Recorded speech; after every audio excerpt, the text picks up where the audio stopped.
Good evening everyone and welcome to GPVWC's Super League Championship here on Sim Race TV and Go. My name is Simon Smith and it's a pleasure to welcome you to the slightly moist Sepang circuit. Obviously Sepang has been busy enjoying its steak day, and not only is it just me, we've got Ollie Woods joining me today. Hello Ollie. Good evening Simon, everybody. It's good to be back. Sorry I wasn't there last time. I was busy in India enjoying myself. Yes, now that you're all married, congratulations, well done. Thank you. Yes, the shackles are on. I'm very, very glad that the missus has allowed me to do this. It's nice to still be allowed to race and to watch people racing and talk about it. Yay, which is all good. And yeah, I'm just a little bit disappointed that you didn't take me up on my marriage proposal and offer, because it would have been nice to have a couple of woods together. I'm sorry, it would have never worked. Ah, never mind. Everything always ends up going boobies up for me. And also, as ever, on cameras extraordinaire, he's just come out of a very soggy test session for R&D points at Simon Mellowish, who is doing double shifts. Someone pay that man some overtime. And we're just coming down into the last few minutes of the qualifying session, which so far has been relatively dry, especially compared to what we've had for the rest of the week so far, when everywhere I've looked it's been some kind of monsoon tidal wave going across the circuit. So I think the drivers are going to take a pleasure for the next couple of minutes of just being able to actually drive the car to its full potential, pretty much. And currently that leaves Jim Paresis out there on top of this qualifying session with just under 6 to go, from Dave Carr-Smith, Peter Casa, Lucas Euler, Lee Morris, Ruud Heasterbeek to Lewis Redshaw, Tom Vandervoort, Jason Muscat and Bart de Vos, your top 10 so far. Have you been out on track, Ollie? What are your thoughts on it? Yeah, I was fortunate enough to go out in the Formula Challenge race on Tuesday. It was really quite wet, and you had a really great formation lap in most of the races where it was nice and dry, and then suddenly the heavens opens and all hell was let loose. Yeah, the tyres really, after probably about 30% wetness, you're looking at getting the wets on. It's not much fun when you do put them on though, because the understeer is hideous. I was actually having to drive my Formula car like it was my Honda Civic, which was quite a laugh. And I mean, as opposed to Melbourne, which was more of a point and squirt circuit, here you've got long radial corners as Lucas Euler takes pole position. First man to get to the 133s, 133.366, followed shortly by Peter Casu, who's just moved into second on a 33.851. Still half a second off, so as the track continues to improve, time's starting to tumble. Jim Paresis has just completely botched the final corner, so he won't be improving too much. Oh, he does, but he missed out on pole. He was off on the he was off on the grass. So down into second there for Paresis. So there's time in that yet. Yeah, is there much of a gap between the wet and the dry setup around here? Because I'd imagine with Melbourne you can kind of go for a middling setup and you can get away with it, but here the car's a little bit more touchy-feely, isn't it? Yeah, definitely. I mean, I'm not the expert on setups. I tend to borrow mine from other people. But yeah, I know it's something I'm working on. You have to remember, in 10 years of being attempting to drive these things, I still haven't really got it right. But yeah, definitely when I was in the Formula Challenge car, you had to at least change the brake bias. I mean, there wasn't a lot you could do mid-race, but you felt understeer pretty much as soon as you put those wets on. Excellent. So 26 cars as ever out on track. David Stanton was last. He's just moved up into 21st, just ahead by 5 thousandths of 5 hundredths of a second of Mark Stanton. His co-stallion, or stalewart rather, could be stallions. That could be a different story. But it's Euler on a 33.336 ahead of Paresis and Casa, who are staying out for another run. And interestingly, Paresis has got his light on, whereas Casa doesn't. As Heasterbeek pops in with a 32.865 from out of nowhere for Nijo Racing. That car, everyone's been commenting on, has got immense amount of grip, and that can only really help them in these type of circumstances. Certainly, you need all the grip you can get around here, even in the dry, and with the wet weather, you know, it just makes everything that much more difficult to try and get around the corners. We'll see, with loads of sweepers here and a fair few hairpins, you're going to really need to be on top of your game. Absolutely. In fact, there's been a couple of little squiggles going on towards the back end. Jason Muscat's just moved up into 5. The times are really starting to now come down with just under 3 to go. So Muscat up to 5 for Red Archer. Cassa's just moved back in front of Paresis for third and fourth as the TMO drivers continue to squabble and therefore push themselves closer to Euler, who are just up ahead. Dave Carr-Smith now down to 6th, just ahead of Alex Cooper, who's just popped into 7th place for Midnight Raid Sports. David Gasper's in 8th for Green Stripes Racing. He's been very fast, but I keep seeing him off the track, so it looks like he's fast but on the edge. David Junt up into 9th, and Lee Morris now down into 10th, and Tom Parker's just gone into 13th, and he didn't actually want to take part in this race. I've never heard anyone whine like a moose before the start of a race like what he did, to be honest. Oh, Woods racing drivers. We pick them well. Do indeed. Woods, but I couldn't see the woods for the trees because he was too busy in the barriers.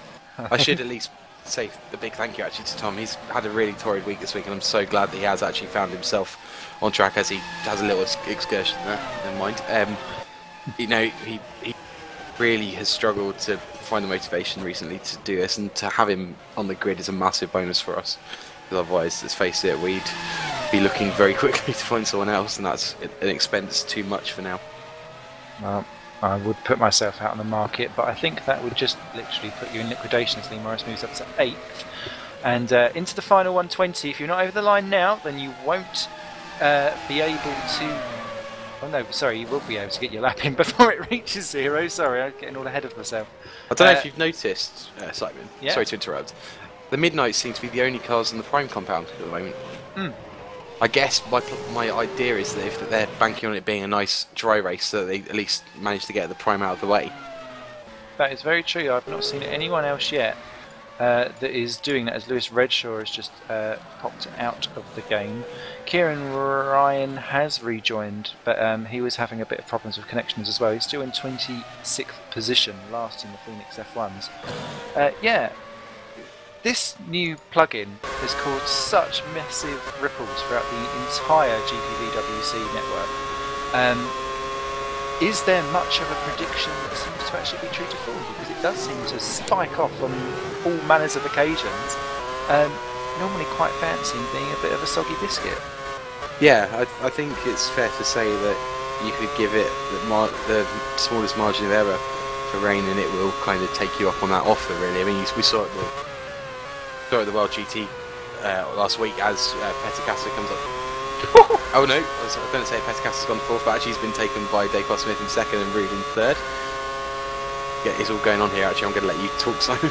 No problem at all. Lee Morris has just popped up into 5th position. There's a big tumble of cars that just all pulled through. So we've got that. Alex Cooper actually coming out of the final corner may well jump up the lot of them and go for pole position. No, he doesn't. 2/10 of a second behind, goes into 4th. So currently it's Euler, Carr-Smith, he's to beat Cooper, Casa, Morris, Paresis, Muscat, Gaspers and Junt. And that's Paresis taking pole by 7/1000 of a second. Ooh. Right at the true dying seconds there. Carr-Smith pots into 3rd, and it looks like Timu Toika's binned it somewhere along the line. And Carr-Smith then quickly leaves the server, and Bart de Vos pops up into 10th position for Hawkeye. So last little gabble of cars popping over the line, and that has shaken up the top of the grid quite nicely, and reassuringly 007 is the gap between the top two. I think we're in for a cracker if it stays dry. Definitely. I mean, we've got Rude Heasterbeek still on the lap. I don't know if he's going any faster, but he could still set the cat amongst the pigeons here. As I was trying to say a minute ago, yeah, with the rain, we were in the World GT race last week, and impossibly in qualifying just started tipping it down at Monza. No one knew why, but it still did, unfortunately, and it was quite a good laugh trying to make it. Oh, Rude Heasterbeek just going off there, just a little bit of a wobble. That stuffed his lap up. Yeah, it has. He stays the same. Yeah, 2 attempts down on what his fastest time, or what the pole position time is going to be. So that's a real shame. Mark Stanton moved up to 24th position, which has popped him off of last and promptly chucked both the Phoenixes to the back row of the grid in the battle for wooden spoons. And yeah, it's been a testing evening, but it has came out quite nicely for Torrent Motorsport. Jim Paresis then takes pole position with a 1:32.785. Jot that down if you're looking for a time to aim for, to see exactly how competitive you are on GPVWC. Second on the grid will be Lucas Euler for Midnight Racing. Third, Dave Carr-Smith for Norjone. Fourth, Ruud Heasterbeek for Nijo. And that's great to see. 4 different teams in the top 4 positions. Of course, this whole GPVWC has this unique aspect of R&D points where you can literally build the team exactly around how you see fit, which is what always makes this league that little bit more fascinating than most of the other ones out there. Then you've got Cooper for Midnight, Casa for Torrent Motorsport, Lee Morris for Nord Zone. Then top Red Archer is in 8 for Jason Muscat. The second Nijone of Tom van der Voort in 9. And top Hawkeye for Bart de Vos in the 10th positions. The top 8 separated by 9/10 of a second in that qualifying session. And the whole field separated by just 4.6 seconds. So actually, everyone a little bit more closer together than what they were at Melbourne, despite it being a longer and more difficult track, I think, to deal with.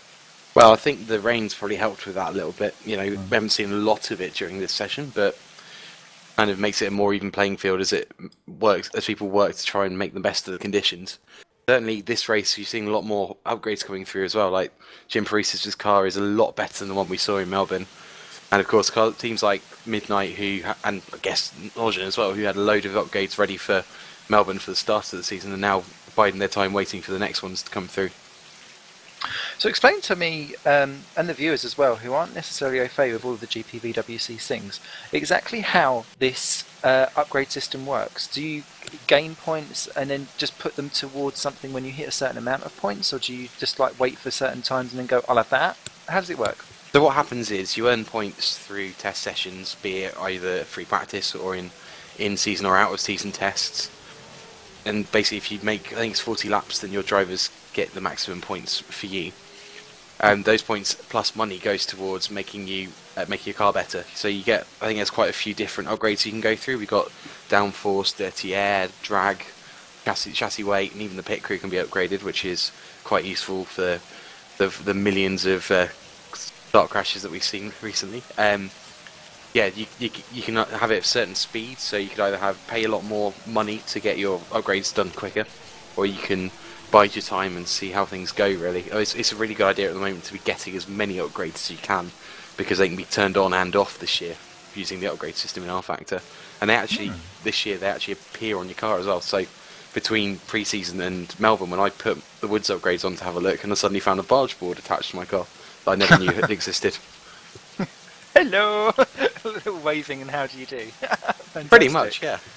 Excellent, excellent. And obviously you tailor around your upgrades exactly how it suits you and your driving style and what you feel that you need most, I suppose. And if you feel that you're a driver that is so dependent on the handling and you can't wrestle the car around, that could be something you focus on. It's the individual aspect of stuff that really gets the behind the scenes things really ticking on GPVWC, and that's one of the best things that I love about it. As we have, yeah, oh yeah, hallelujah, everybody. I've got a good story about some Christian bashing slightly later on, but it depends on the viewer count. 3 minutes to go in the warm-up session. I'll just take you through the stand-ins after one round. We've got Dave Carl Smith, who of course won last time out, and he is leading the Drivers' Championship ahead of Lucas Euler, Ruud Heasterbeek, Alex Cooper, Peter Casa, Jim Parissis, Bart de Vos, Jason Muscat, David Junt and Lewis Redshaw were your top 10 out of 15 scorers, with Adam Rouse, Steve Verloy, Christoph Lichtenstein, Mark Stanton and Tom van der Voort rounding out the point standings. It was very much a stay on the track, you'll do well in Melbourne, and I have a funny feeling it may well be very well be the same here at Sepang.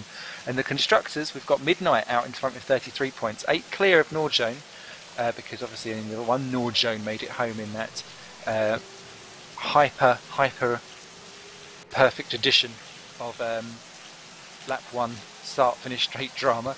Torrent Motorsport third, then Nijo, Red Archer, Hawkeye, Halcyon, Kerno, Green Stripes and Constant. So 10 constructors out of the 15 there scored in the opening round. And don't forget, we can always take your tweets as Will Panisias. Hello Will, glad to see you're doing well in your new job with Force India. Jimmy Jam Jams, I tell you what, he has got an absolute king of a day planned, I'm sure, because he'll be listening, well he said he's listening to this already, and then he'll be popping across for the start of the F1 season itself. So we wish him and Force India, of course, the very best of luck. And I'm sure I will bump into you one day, Will, and referral would be quite nice. Yes, exactly. Yeah. Any particular predictions? Any little hankerings for a spankerings that you'd quite like to give out? Well, I think it's going to be, as you were in the time, to the top few cars, really. I think we're going to be looking at Torrent possibly pushing their way through after their new slew of upgrades. I think we're going to see Dave and Lee of Norwegian doing really well, and of course Midnight, they kind of surprised everyone by not winning the last race. It doesn't really happen very often, so we'll see how we go really. I think you're going to see a few surprises along the grid, and yeah, I really hope that we see a really good race today. That's what we would all love to see. And obviously for your own guys, Woods Racing themselves, you've got Timu and Tom, the two T's, Team T. What are you hoping for them points? If Tom makes it through the first lap, I'm going to be amazed at the moment, judging by some of the stuff coming through the chat at the moment. I think he's very happy to be here. Timu, yeah, points would be a really good start. Remember, he didn't make it to Melbourne because he was busy sunning it up in Lapland in the sauna. Well, I tell you what, I went on to Timo's got it.com. I was going to say something else and realised that we're a PG show. Timu's got steak. There we go. We'll go for that. .com, and that is yeah, he needs a little TV show, I feel. I think that could be the way forward. I've always talked about the Tom Parker and Ben Warren podcast. I think add Timu and it could be hilarious. I don't know if anyone's ears would not be able to bleed throughout all of that. Most likely, yeah. So of course, as ever, you can join up for this excellent league, which has of course got a nice tight-knit community. I've only been part of it for about a year or so, and I feel very much at home, so much as I've got my feet up right this very second on at least 2 members of staff's backs. And you can pop along to GPVWC.com, get yourself signed up. You've got the Formula Challenges that run on the Tuesdays, the Super Cup that runs on the Wednesday, and then the Piece de Resistance on the Thursday with all the big wigs. And get yourself going. Join me in Formula Challenge as I make my debut and launch my team video and everything next week. As long as you don't launch yourself into my car. No, I will leave that to teammate Oscar, who, when I clicked on for him to have his little test race, immediately saw him upside down, which I thought was a great introduction. Yeah, well, I think we all went flying on Tuesday. I certainly had a little air time myself on the grid. And by air time, we don't mean visually on the screen. No, I don't think I got any of that. Well, it just remains to be said, best of luck to all of our drivers. We will see what's going on. It looks like it started to rain in the warm-up session there. No one actually completed a full lap in the warm-up at all. Everyone, I think, was just getting used to being back on full fuel and just checking it out for how it all goes. We'll run down the grid and see what happens when it flips over. Are you on a tipple of choice tonight, Simon? No, my tipple of choice is cheap old Coke. The problem was we'll probably go for takeaway bingo because this is birthday edition. I'm milking this for all it can be. It's my birthday on Monday and I'll be commentating live on GRC on Simrace TV. Plug, la la la. To come along, it's going to be. Attention grid, will all non-essential personnel leave the grid now. Swips to the race. 56 laps of high octane action, and we are a little bit soggy. Oh yes, so everyone needs to get on their wet tyres and sort it out a little bit. It's going to be very interesting to see how that goes. Yeah, and as Simon Milliwish has just whispered into my ear, Torrent, it's not. Yeah, Torrent went for Midnight. Sorry, yeah, you go with it, Ollie. I was busy. Yeah, so Midnight went for prime tyres in the vague hope that they'd be able to get a shot of them if it did start dry. Alas, they didn't make it. So now just run through it with me as we go through. Oh no, we won't. We'll go around the grid. Jim Paresis then slowly slithering off the grid line. The torque in these cars at low engine speed, as I saw with Milliwish on the testing session, he spun in the tight turn 9, I think it is. It took him ages to be able to get the power under to get going again. It was like, I don't know, belly swapping around in the splashing river. But Jim Paresis away for Torrent Motorsport in pole position. Excellent pole. 7 thousandths quicker than the second place man, but he had a grid penalty, so Dave Carr-Smith moves up into second for Nordstone. Third, Ruud Heasterbeek for Nijo. Fourth, Peter Casa for Torrent Motorsports. Lee Morris then will start fifth for Nordstone Racing. Sixth will be Jason Muscat for Red Archer. Our grid penalised Lucas Oella will start 7th for Midnight Motorsport. 8th, Tom Vandervoort for Nijo Racing. 9, Bart de Vos for Hawkeye Racing. 10, Alex Cooper for Midnight Motorsport. 11 David Junt for Red Archer, 12 Lewis Redshaw for the second of the Hawkeyes, then the first of your guys, Timu Toika for Woods Racing, rounds up the top half of the grid. And then we've got Tom Parker straight beneath him in 14th. I'm sure he's going to be very happy about that. And then we have a Halcyon, we have Adam Rouse in 15th, David Gaspers in 16th, followed by Christoph Lichtenstein in the other GSR, so 2 GSR races cars right next to each other. Mark Fuller 18th, great work for him to get up there in the ST car, followed by Steve Alloy, who got a grid penalty for this race I believe, in 19th. Then we got Morten Wernerson in 20th, taking over from Miles Dixon for the night in the ST. Then David Stanton in the first constant car in 21st. Philip Cullen rounds off the Halcyons in 22nd. Surprised to see him down there. Then we got Mark Stanton in 23rd. Then we got the 2 Phoenix cars, Boyd Bryson and Kieran Ryan, 24th and 25th. Followed by Mark Johnston in 26th, rounding out the grid after his grid pace penalty as well for chatting last time. Naughty boy. Yeah, spanky, spanky, monkey, monkey.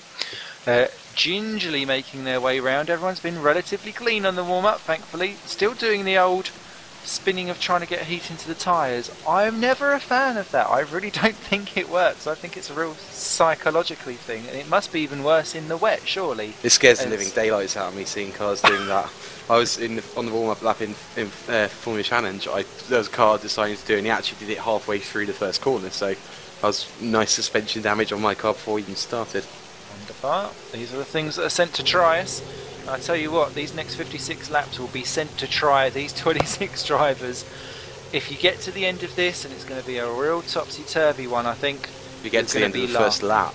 That is. Yeah, exactly. Best of luck from us, guys. Here come the lights. Round 2 of the 2013 GPVWC Super League Cup hit Sepang is about to get going away. Parisi is away well. He's got a great start, but it's getting bogged down afterwards. He's now dropping back. Morris's got an absolute cracker of a start, as has Thomas Vandervoort. It looks like everyone is clean away off the grid.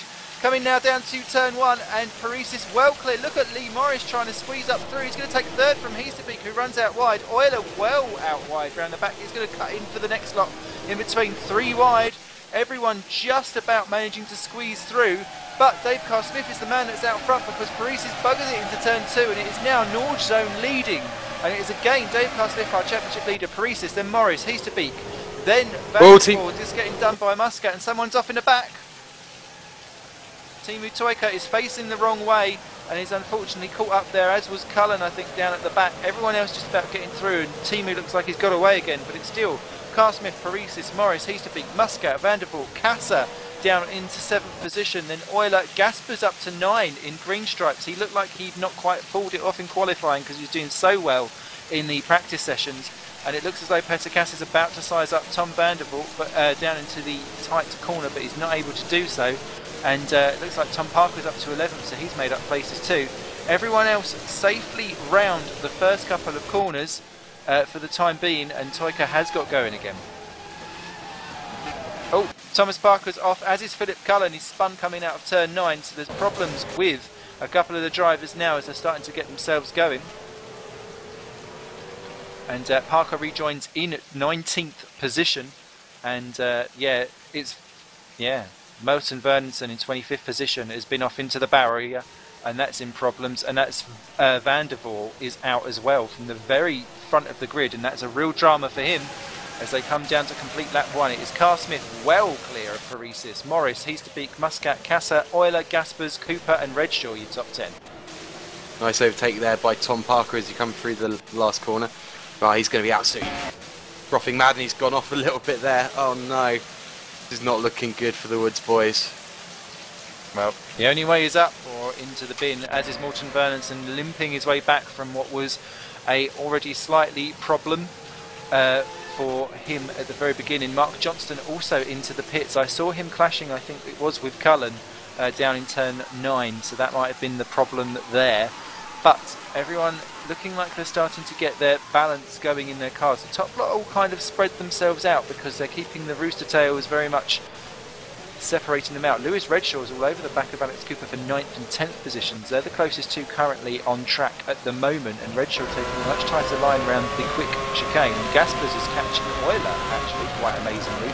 Gaspers from what was about 16th, 17th on the grid up to 8th already. In fact, that now have a look at it.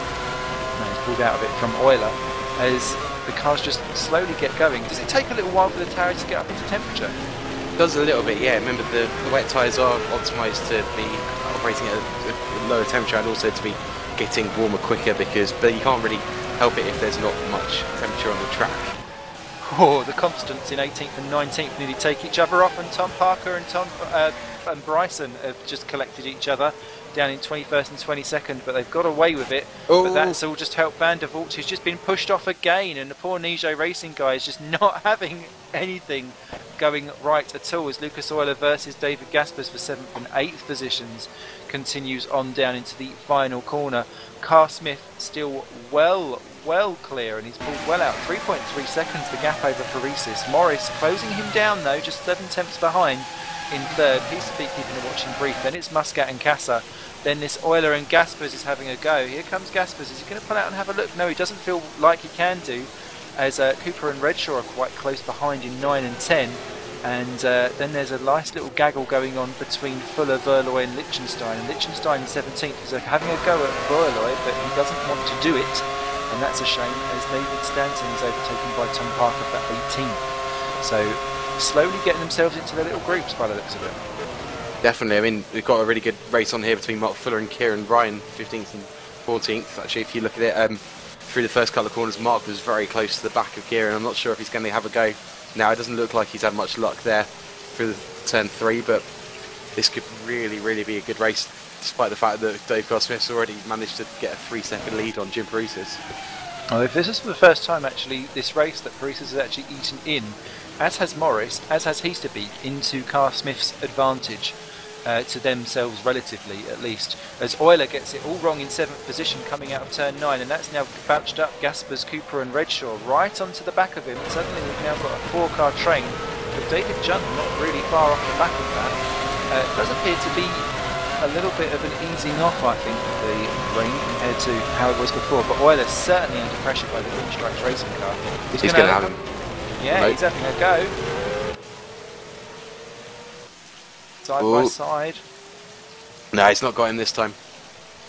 I don't know, he's coming in. You can see he's just coming down. He's got much better aero package as he comes into just the last little quarter of that track, but unfortunately Gaspers, although that car is looking a wee bit evil under acceleration, he's actually got a little bit more confidence and grip underneath the car, and he's putting out to have another go. But Euler, with the extra package, is able to just pull out that little bit that he needs to have a little bit of an advantage as he comes into the first corner. Cooper just keeping a watching brief behind, and Redshaw was looking a bit menacing earlier on. He's just taking a bit of a back seat as he sees how this all plays out, and it's very much like a high-speed chess, as Muscat is being closed slightly by Casa as well, just up ahead of this lot. And Morris has got Heasterbeek for good measure. Redshaw taking a little peek at Cooper, just to remind him that he's there. But with this type of weather, you've got to be so careful about exactly what and when you do your move. Definitely, one small move gone horribly wrong and you're looking at a front wing off, maybe even a wheel. Definitely a loss of pride, and probably a penalty at the end of it as well.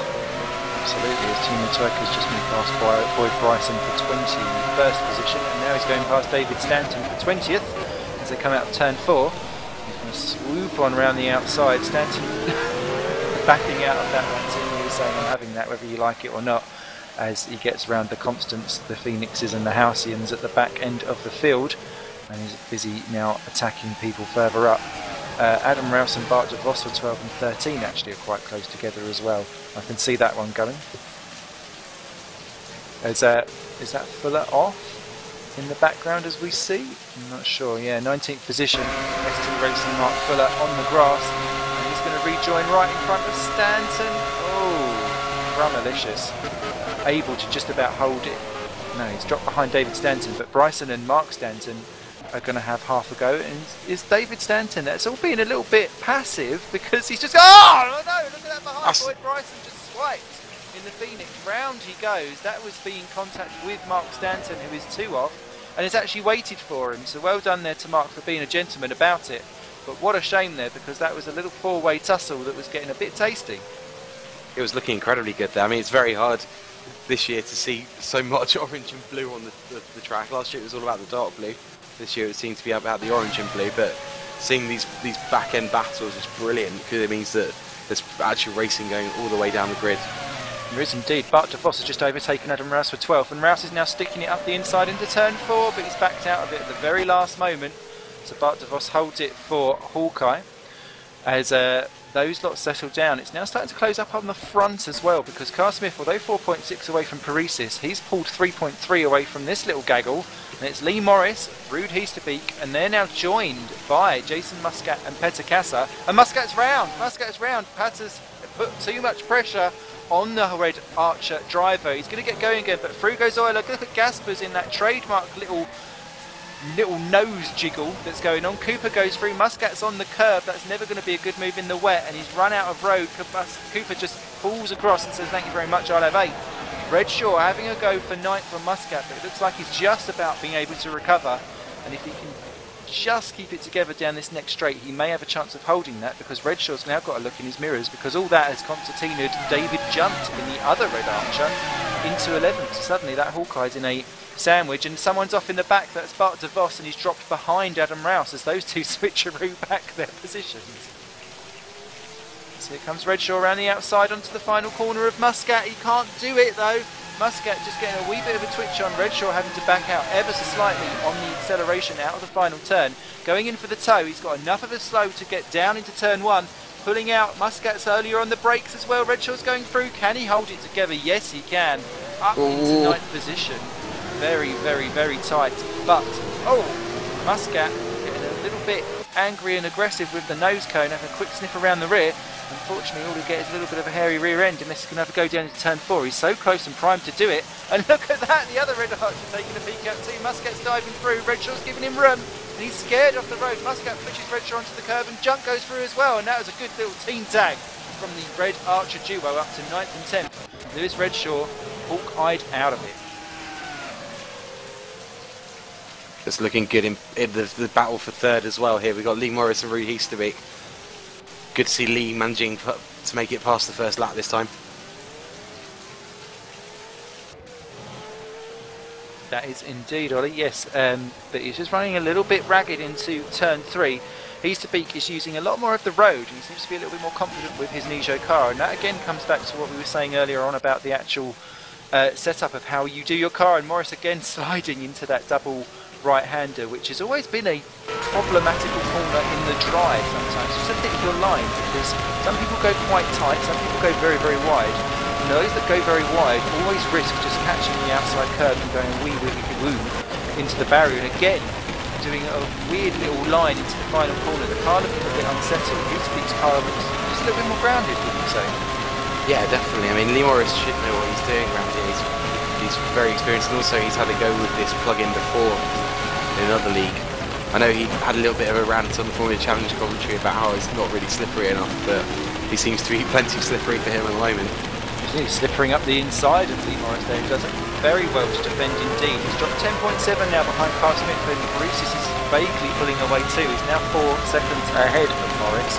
What this could do though, they could work together in tandem to try and push themselves back up to Paresis, or they can fight against each other and just start losing time hand over fist. It seems to be the latter that they're choosing, as they drop 4.5 seconds behind. Let's see what they can do. Well, one of Lee Morris's greatest and probably one of his worst traits is that he always believes in himself to get to first place, which means that if he's sitting pretty in 3rd with someone on the back of him, he's not going to be happy. I'm sure he's biding his time, but we just have to hope that we've got the right Lee Morris today. Only time will reveal. David Stanton's lost his front wing and is coming into the pits in 24th position in the constant racing. Not sure what happened to him. I suggest that was probably a turn 14 incident. Christoph Lichtenstein has just been tapped in the rear by Tom Parker, both still going in the right direction in 15th and 16th as the Woods Racing driver continues to make his way up the order, and Adam Rouse nearly spinning in 12th place. It's just been caught by Bart de Vos as well as that to continue their little scrapperoo. But it is Carl Smith now 7.2 clear on lap 7 that he's just completed of 56 from Paresis in the Torrent Motorsports, and the second in the Neil Jones of Lee Morris is what you're watching here. Still got Ruud Heesterbeek in that green Nijo car behind in 4th position. Casa has been dropped now, and there's 2.8 seconds between them, 2.7 now, as again Morris feeling the need to go defensive down into 1.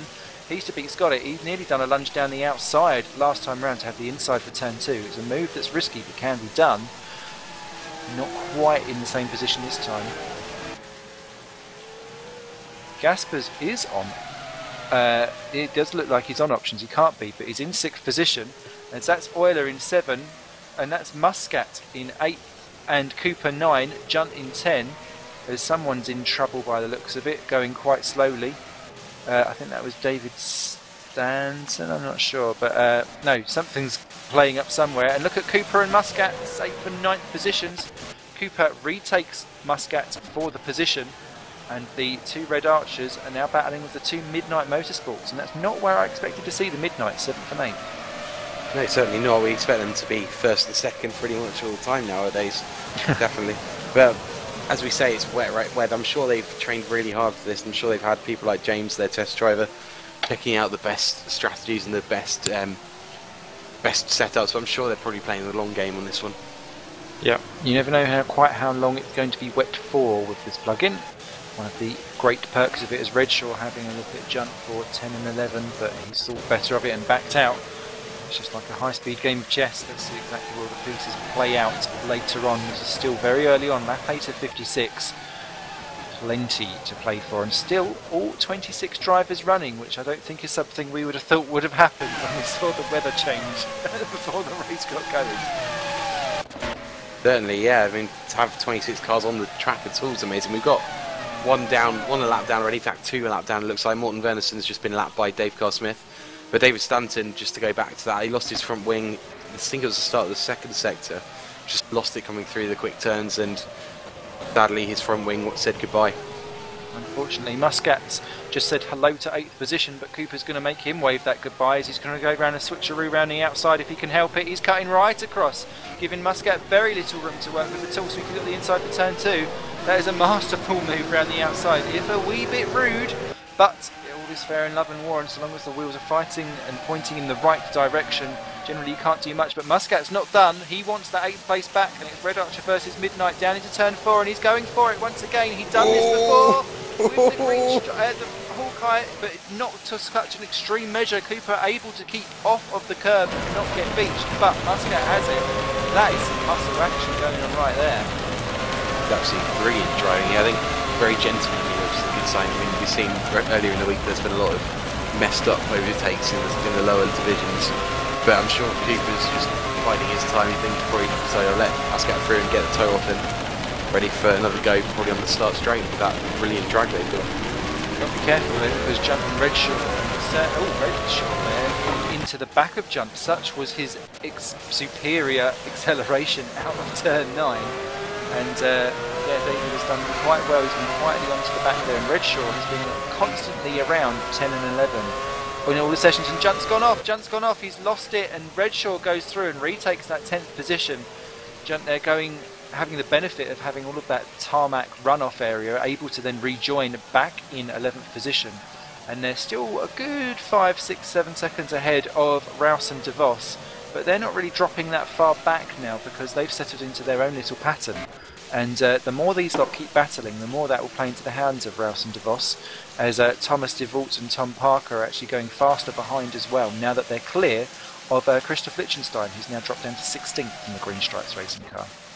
I just say how nice it is to see a Woods in the points. It hasn't happened very often yet this season. Of course, we only have one race so far. We had a double retirement. I'll stop being biased now, I promise, but just had to point that out there. Oh, bask in your glory as Muscat retakes Cooper. Cooper having another go down, and Muscat going immediately defensive for 8th position. Cooper then not in a position to have a go, and Junt, although having a look at Redshaw, has actually dropped a little bit back there, so I think he's had a bit of a messy turn 1 and 2 or something, or had half a stab, and it's not paid off, so that's all kind of pushed themselves back out again. However, Heesterbeek's back on the back of Lee Morris for 3rd and 4th position. And that Nijo just fundamentally looks a more stable car. So Lee Morris doing an excellent job to be able to keep that ahead, and actually using a little bit more curve than you generally dare to do, as they're coming up to lap the 25th positioned ST Racing of Morton Burnington. This is one of the worst places on the track to actually come across him, but he gets out of the way beautifully and does some great blue flag action. Yeah, certainly the Nijo is looking a lot better than it did this time last year. I know last year problems with drivers meant that they didn't possibly get the best of them. Rude and with Tom now working really hard together, and Martin O'Connor and Chris Williamson at times as well. Looks like they've got a really good direction as well. I mean, how important is it to work as part of a team on the whole thing, as the gap battle between 6, 7 and 8 looks like it's heating up, as Muscat's actually having a go at Euler. I'm going to wait. Oh, he's going to have the pair! Oh! Passes it to Gasper's round. He goes, the Red Archer. Unfortunately, just busy looking at one car, not seeing the other, and poor David Gasper's just being caught out by no fault of his own. Gasper's now down to 8 behind Alex Cooper. He's going to have a go at the Midnight Motorsport down into 1, but he can't do it.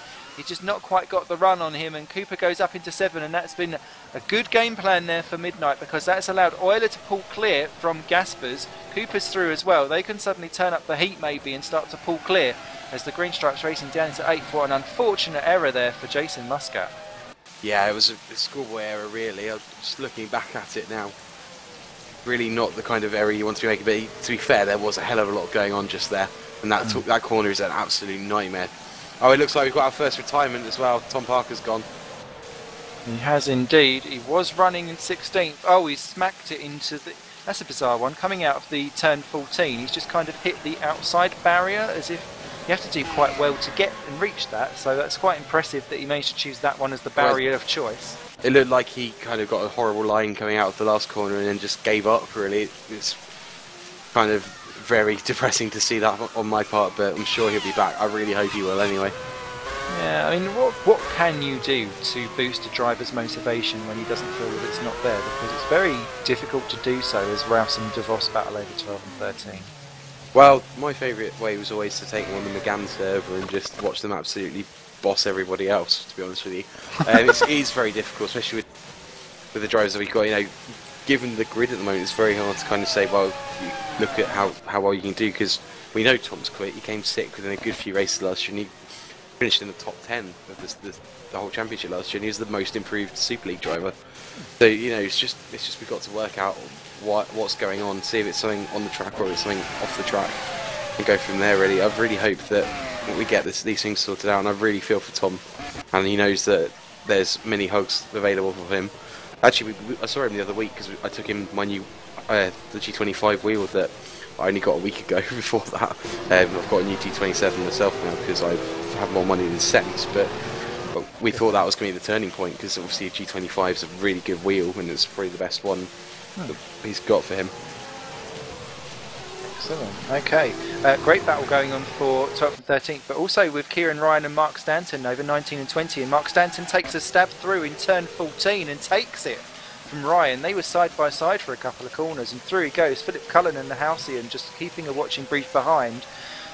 What is Kieran Ryan going to do in a Phoenix car? Kieran Ryan, if there is a hole, he considers it a goal, and he's going straight for it, and he's through. Stanton there, almost scared off the line when he saw Kieran Ryan coming.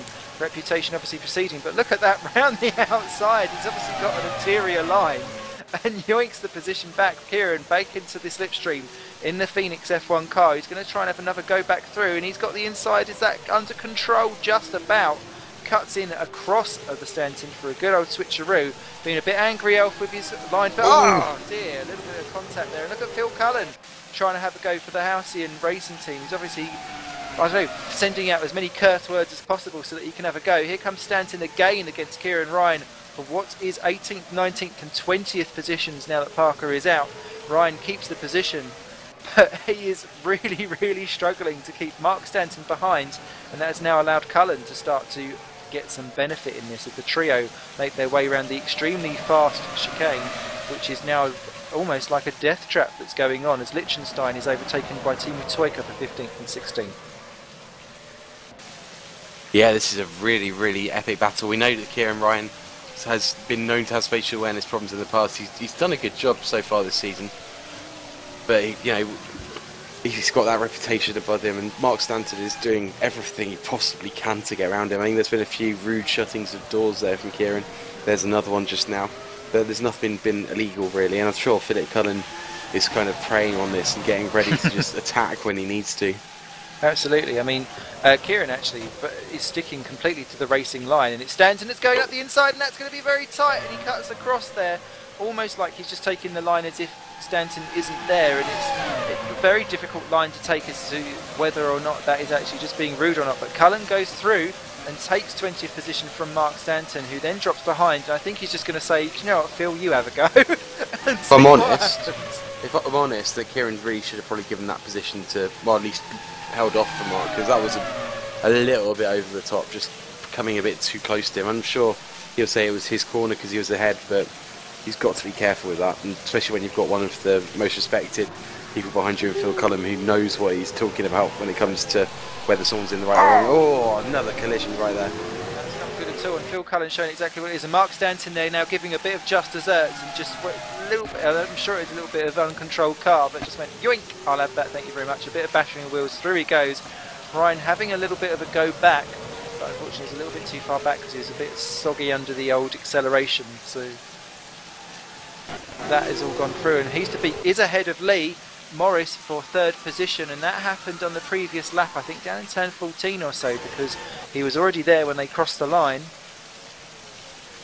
So yeah, Morris went off there and wide in turn 14, which has allowed Heasterbeek through and to keep the position. He's not pulling away though. He'll be kicking himself, but Lee is the kind of driver that will get straight back on it and challenge Heasterbeek. I'm sure this is a good opportunity for Heasterbeek with his powerful Trinity engine to pull away. I don't know what's on the Martex, but we'll see how it goes really. I can see a piece of wing actually in the middle of the back straight before the main straight. I wonder if any of that is to do with Morris's end plates or something like that, because no one else is running with a wing problem at the moment, as De Vos and Rouse side by side for 12th and 13th. Rouse keeps the position, De Vos was having a go. Halcyon versus Hawkeye. Those two inseparable since the very beginning of the race. I think that one's going to run and run if they don't pile into each other.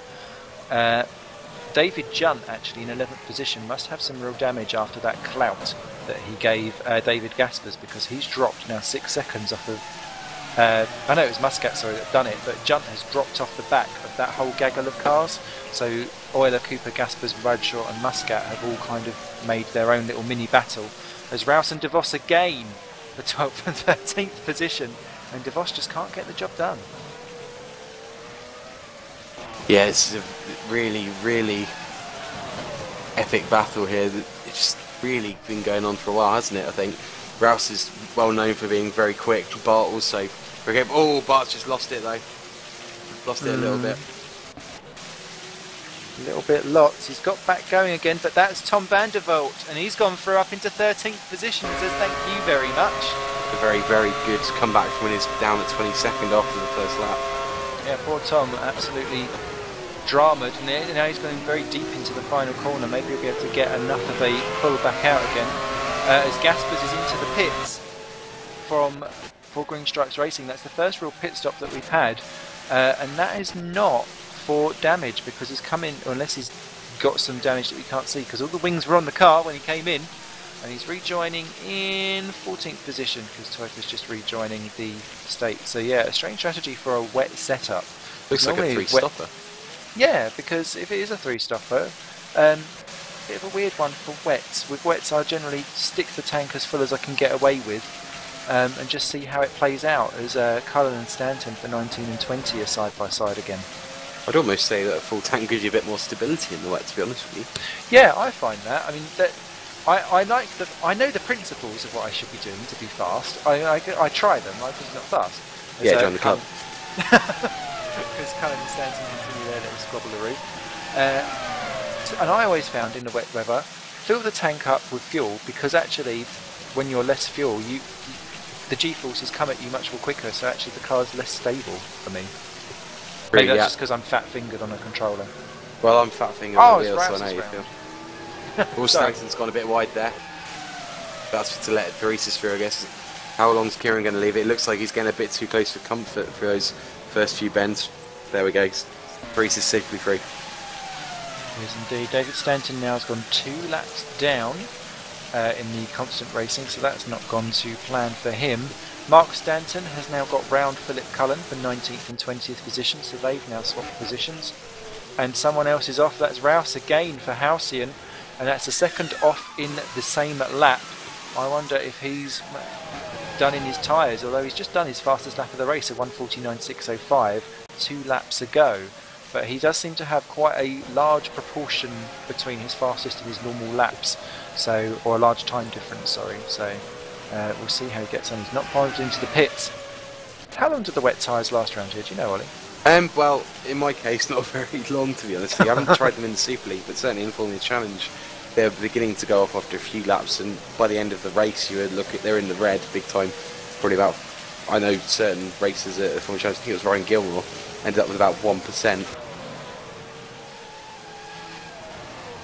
I think, yeah, if you can get lasting half the race, then you're doing a great job, to be honest with you. Okay. So yeah, we'll see how this all progresses on. There doesn't seem to be any sign of things going drier anytime soon as Bryson moves out of the way nicely to let Casser through to lap him. Let's take a quick rundown of the order then as things stand.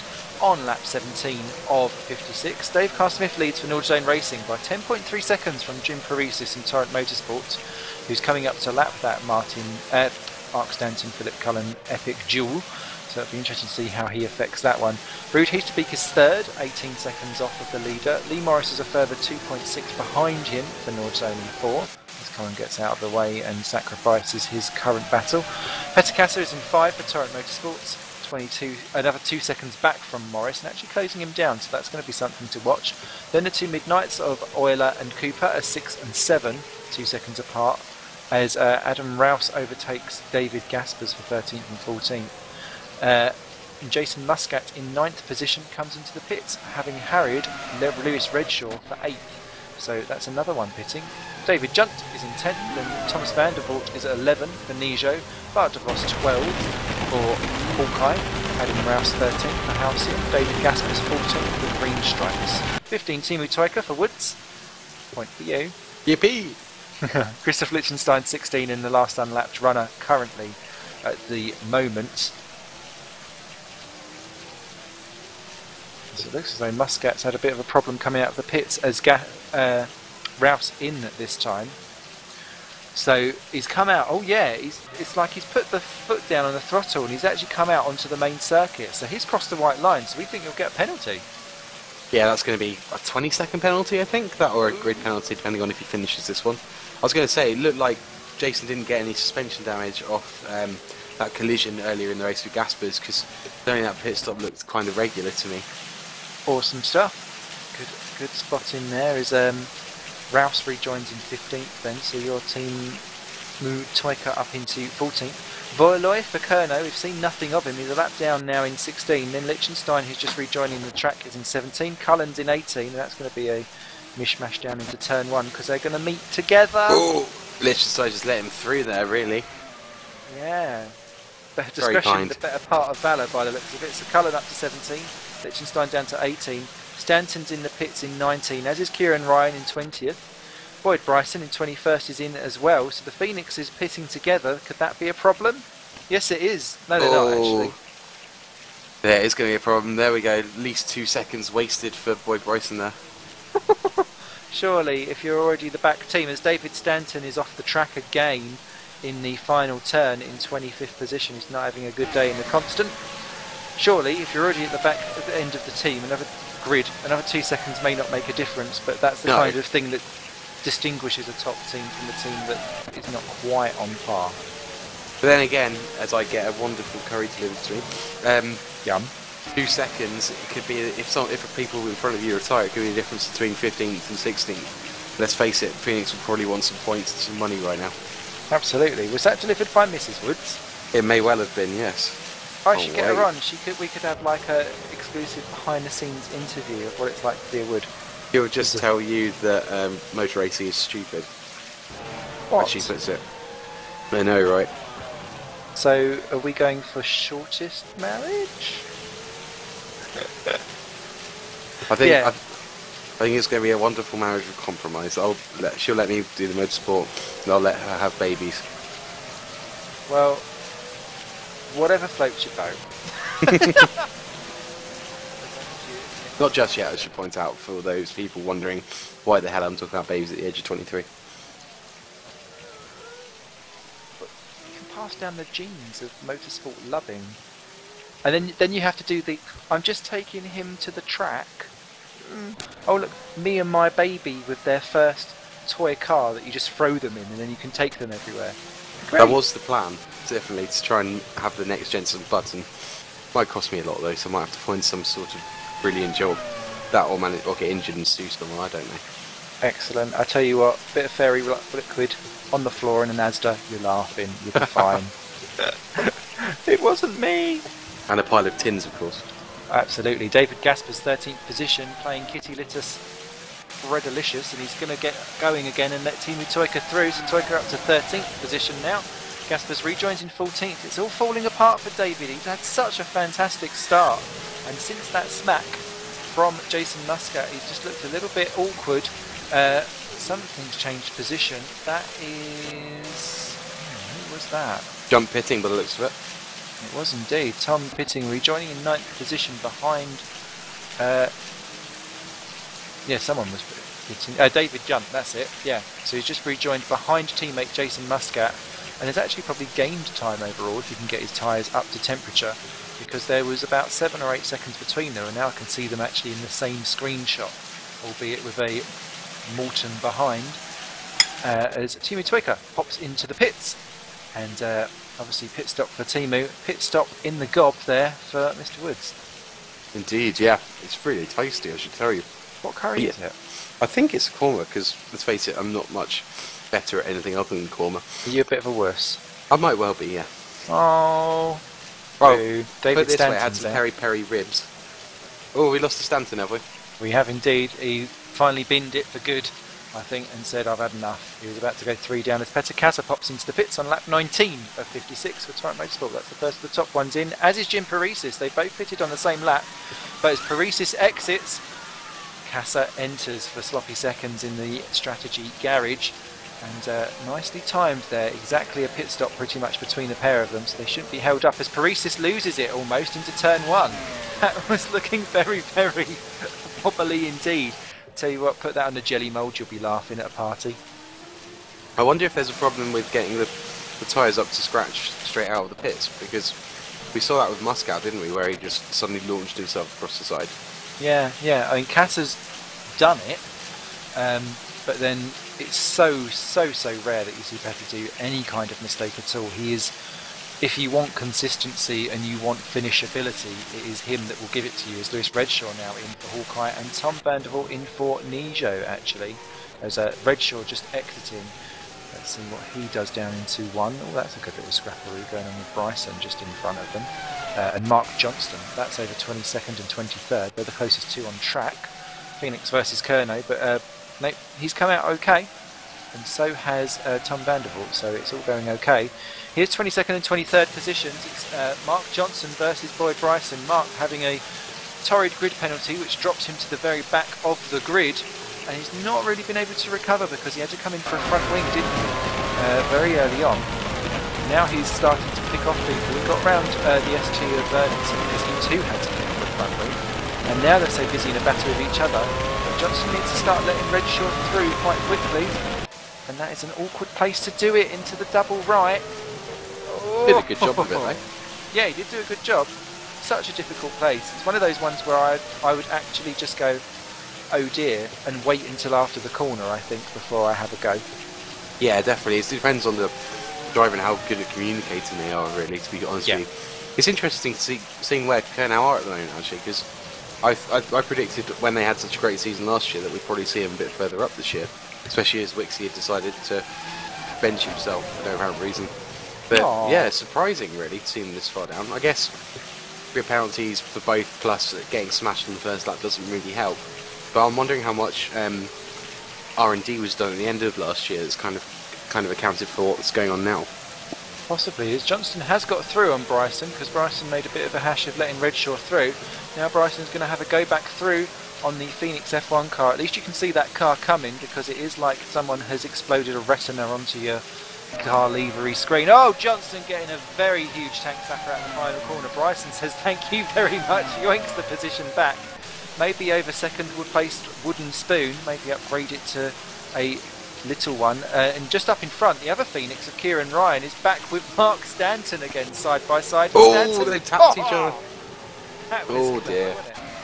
Yeah, I think we could see this one running and running. On the subject of Kernow as well, my spies tell me that their Creditor engine's being worked on for fuel efficiency first at the moment, which, given that it's wet and you're going to be not using as much fuel anyway, seems a bit random, but there you go. I suppose they're thinking less weight, better tyre, handling maybe long term or something like that, if it has that much of a running effect. But Stanton now through, Kieran Ryan about to fall into the clutches of ST Racing's Mark Fuller. ST looking a little bit more competitive compared to where they were in Melbourne, as is Phoenix and the field in general, to be honest. The wet weather has appeared to have closed everyone up as opposed to spread them apart in terms of actual talent behind the wheel, which is comforting to see. But Fuller now all over the back of Kieran Ryan. This now the second closest battle on track, because the two Red Archers are now battling side by side, and Heasterbeek exits the pits from third position and rejoins behind Paresis, who has already been in. So battle of normality restored there. But Junt versus Muscat, and Junt must have got through because he was behind before the pit stops. Yeah, Junt seems to be pushing hard at the moment, which is good, but Muscat's all the way behind him. I think Nikos Evangelidakis will be worrying that he's going to suddenly lose two cars to some sort of Istanbul moment as Junt there manages to be cursed by me. Sorry about that, David. As, yeah, goes off the track. Not the best of lines ever. Not at all. Tom Vandervoort, who's been busy slowly getting back up the field, now in their mirrors just behind. So while these two continue to battle, and they've fallen 15 seconds now behind Lewis Redshaw, who's been very quiet but effective in the assassin hunt. It's going very, very well. Also, now, look, fourth position, Lucas Euler all over the back of Ruud Heasterbeek, who's still getting his tyres up to temperature. Lucas Euler has not pitted. And I wouldn't... Sorry. No, go for it. I wouldn't be surprised if the Midnights and possibly DCS are working on some sort of really, really tight one-stop strategy. Well, Cooper was in this lap, so that's why he's down in 7th position currently at the moment, just 4.5 seconds ahead of Lewis Redshaw. But Heasterbeek versus Euler. Euler is not always one to follow the normal strategy, and Carl Smith has always got a reputation for doing something of a penchant of weird moves as well. So it'll be an interesting one to watch, I think. Yeah, certainly. I mean, we know that Midnight and their associated drivers are incredibly good at strategy, because let's face it, they spend pretty much ridiculous amounts of time past midnight working on it. As well as that, we know that that's probably why they call Midnight Motorsports, come to think of it. We've also got Torrent, who, let's face it, with their no stops last year in the Super Cup, could definitely pull a few surprises out of the bag. Absolutely. Alex Cooper has just gone off the track actually, and Redshaw's gone through, so Cooper has just lost 10 seconds in that spin that he had in Sector 2, and is now right behind a couple of squabbling cars, and it's Fuller and Ryan still going at it over 19th and 20th positions. So there's a couple of little good, clean battles that are going on for grit and determination and all in between. What was it you were saying about clean? Oh, very close from Fuller and Ryan there. Battle of the ex-Woods drivers. No love lost there. Ryan straight into the toe to have another go. Mark Fuller, he's got through and past Kieran Ryan. Ryan's having a riposte back at him in the Phoenix cars, and don't forget Brighton, who's just behind. Ryan having a go, nice and clean through into one. And that is the move done. The problem is Alex Cooper's trying to get round and lap the duo, so Fuller's going to have to blend out of the throttle on the way out of this turn and just let Cooper go. Remember, it's not just your race that you're running, it's everyone else's as well, and you've got to be always aware of your surroundings. Fuller does well there to get out of the way. Yeah, it'd be incredibly sad if we saw a drive-through penalty at this stage just for getting out blue flags. Absolutely. Let's see how that goes as Kieran Ryan, so busy letting everyone through, he's let Fuller and Bryson through as well. So 2 positions lost in that gentlemanly-like persuasion. So Kieran one extreme to another. That all kicking off. Back up front though. Heasterbeek versus Euler. And those tyres are not showing any signs of wear at all. Heasterbeek now up to temperature under a severe pressure from Euler, who's going to go all the way long round to the outside. Is he going to hold it? Yes, he is, because he's going to have the inside for turn 2. But Heasterbeek much better on the throttle on the inside. Euler having to take such a tight line, and he's going to be ran completely round by Heasterbeek. Such an interesting turn 1 and 2. I love that corner because it can always provide a surprise.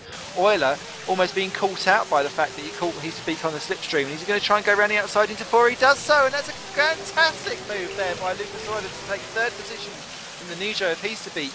And suddenly Euler, yet to stop, putting himself in the pound seats now, because Heasterbeek and co have kind of committed themselves almost to a 2-stopper, so everyone has got 1 to go. Yeah, Lucas definitely showing why he's the champion here.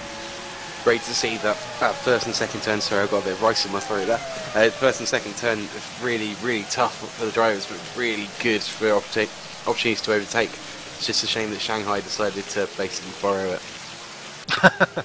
And not make it quite well. It's more challenging, but less satisfying, I find, in a strange way. It's such a little mini-me, but done slightly wrong. It looks like the Bahrain 2010 layout all over again every year. Certainly, yeah, that Shanghai track's just a poor man's Malaysia, really. As Euler goes a little bit off down into the turn 14. So that's going to leave him a little bit on his behind legs down the straight. Heasterbeek goes into the toe. He's got the inside line for the next corner. Euler not really considering covering the line. He was able to brake late enough to hold it off, but that's good late braking by Euler. Heasterbeek certainly not done with it yet. One maybe feels that he's still trying to get up to temperature and get the tyres exactly where it wants, because Heasterbeek took a little while to get going in the first section of his race. But Euler knows his tyres, knows where the car is inside out, and it'll be like, I don't know, a man with a glove, I suppose, where it just all seamlessly fits together perfectly. Yeah, and we know that Midnight have got a hell of a lot of upgrades on their car. Certainly when they suddenly appeared at the Melbourne track with a ridiculous amount more than anybody else, that was kind of not a surprise. But that's because they maxed out so quickly last year. It's going to be a great cycle for them from now on, that every year they're going to have great upgrades at the start, and that if you've got drag for those straights, you're just going to be able to pull away, as Lucas Euler already has. He has indeed. Kieran Ryan spun and has dropped behind Mark Johnston. That is down in 22nd. Euler, though, has dropped off my radar, and he's disconnected. Oh my goodness me! No! What an absolute shame. Such a waste. It was looking so good for them. So yeah, just going off into the double right-hander, and it's just gone, unfortunately. So Lucas Euler, retirement number 3, and possibly the most important one of the 3, sadly, so far on lap 25 of 56, just nigh on half distance practically. And Euler, one of the biggest players in GPVWC in this Super League, is out of the Malaysian Grand Prix. This can't be how they expected to do at the start of the year for Midnight Motorsport. 3rd place in the retirement. I know it's not quite the same as last year's absolute dominance. I'm sure we'll see them coming back as the rest of the season goes on, though. Well, I'm sure we will. There is another piece of front wing laying in the back straight, so I don't know if someone else has had a wee bit of contact somewhere along the line. 9, 10, 11, Muscat, Junt and Van der Voort all having a proper scrap, and Van der Voort is the faster of the 3. That's where Sir Bryson's lost it then. The Phoenix, that's unfortunate. Those Phoenix's cars have started to spin a wee bit, and Tom Van der Voort's got it all wrong into turn 9 by braking on the curb. Never a good move, but he is still close, and Muscat ahead of Junt still, after Junt done that weird turn 14 I want to see the crowd moment. So I'd say actually the Nijo is in the pound seats to get these positions back if he can just find a nice clean move around it on lap 26 of 56. How's it looking for you so far, Ollie? What's your really good evaluation? So far. I think it's a bit frustrating at the front seeing Dave Carl Smith. I'm sure it's not frustrating for him or for Will, but it's frustrating for the viewers seeing him so far ahead. But I'm not going to curse him because he's a good guy. It looks like, just to update you on the Boyd Bryson situation, that in the penultimate turn he managed to spin completely out to the corner and took out. It's not only hit the wing but the wheel as well.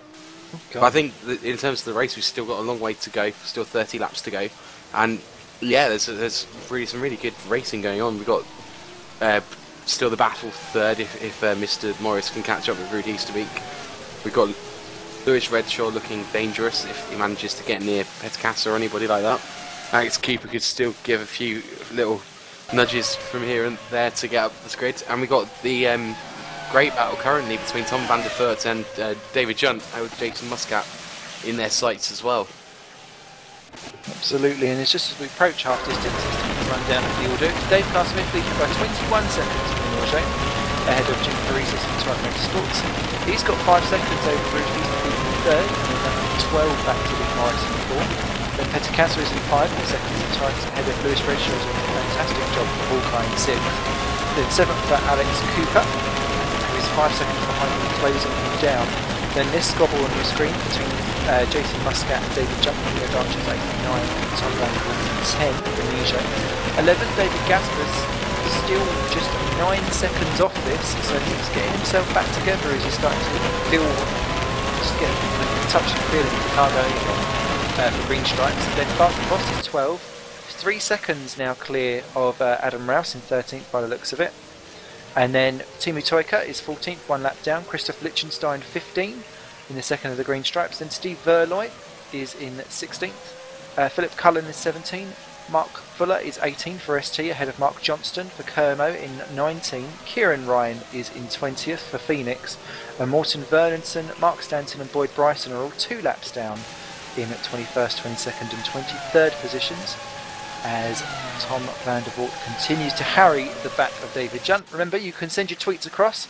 I'm at Satorimon, and you can ping one across there. What are you, Ollie? At Ollie Woods, spelled O-L-L-I-E. If you need help spelling Woods, then I'm sorry.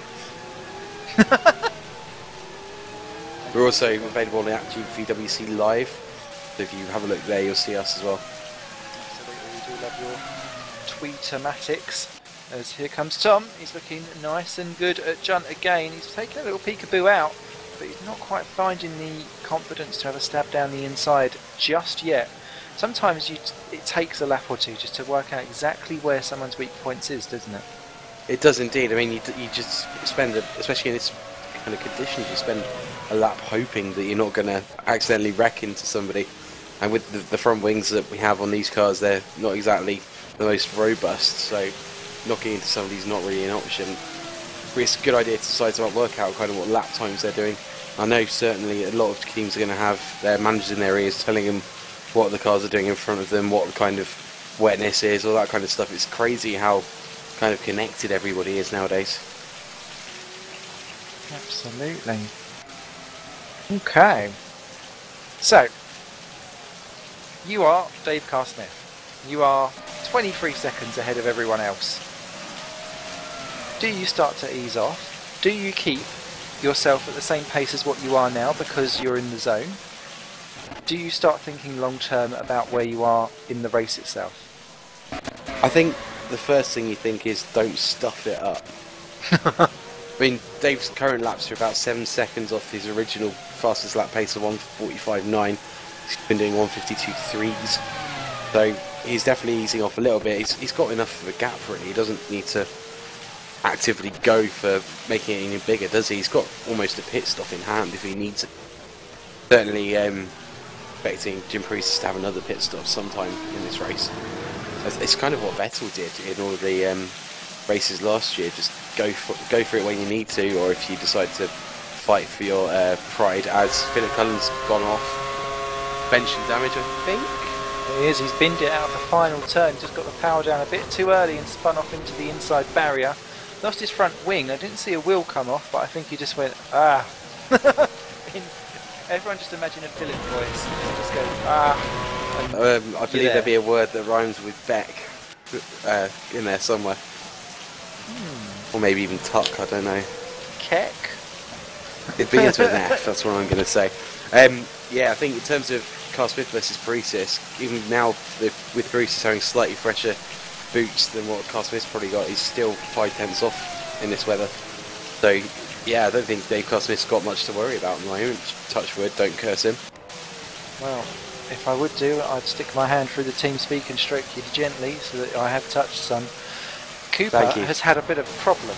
He has dropped good 7 seconds and is now actually just 2 seconds ahead of Jason Muscat in the Red Archer. So suddenly that battle for 8, 9 and 10, which is still raging, now includes a certain Midnight Motorsport car as well. So that is really not falling into him to Cooper's hands at all. He's continuing to start to cycle backwards instead of forwards.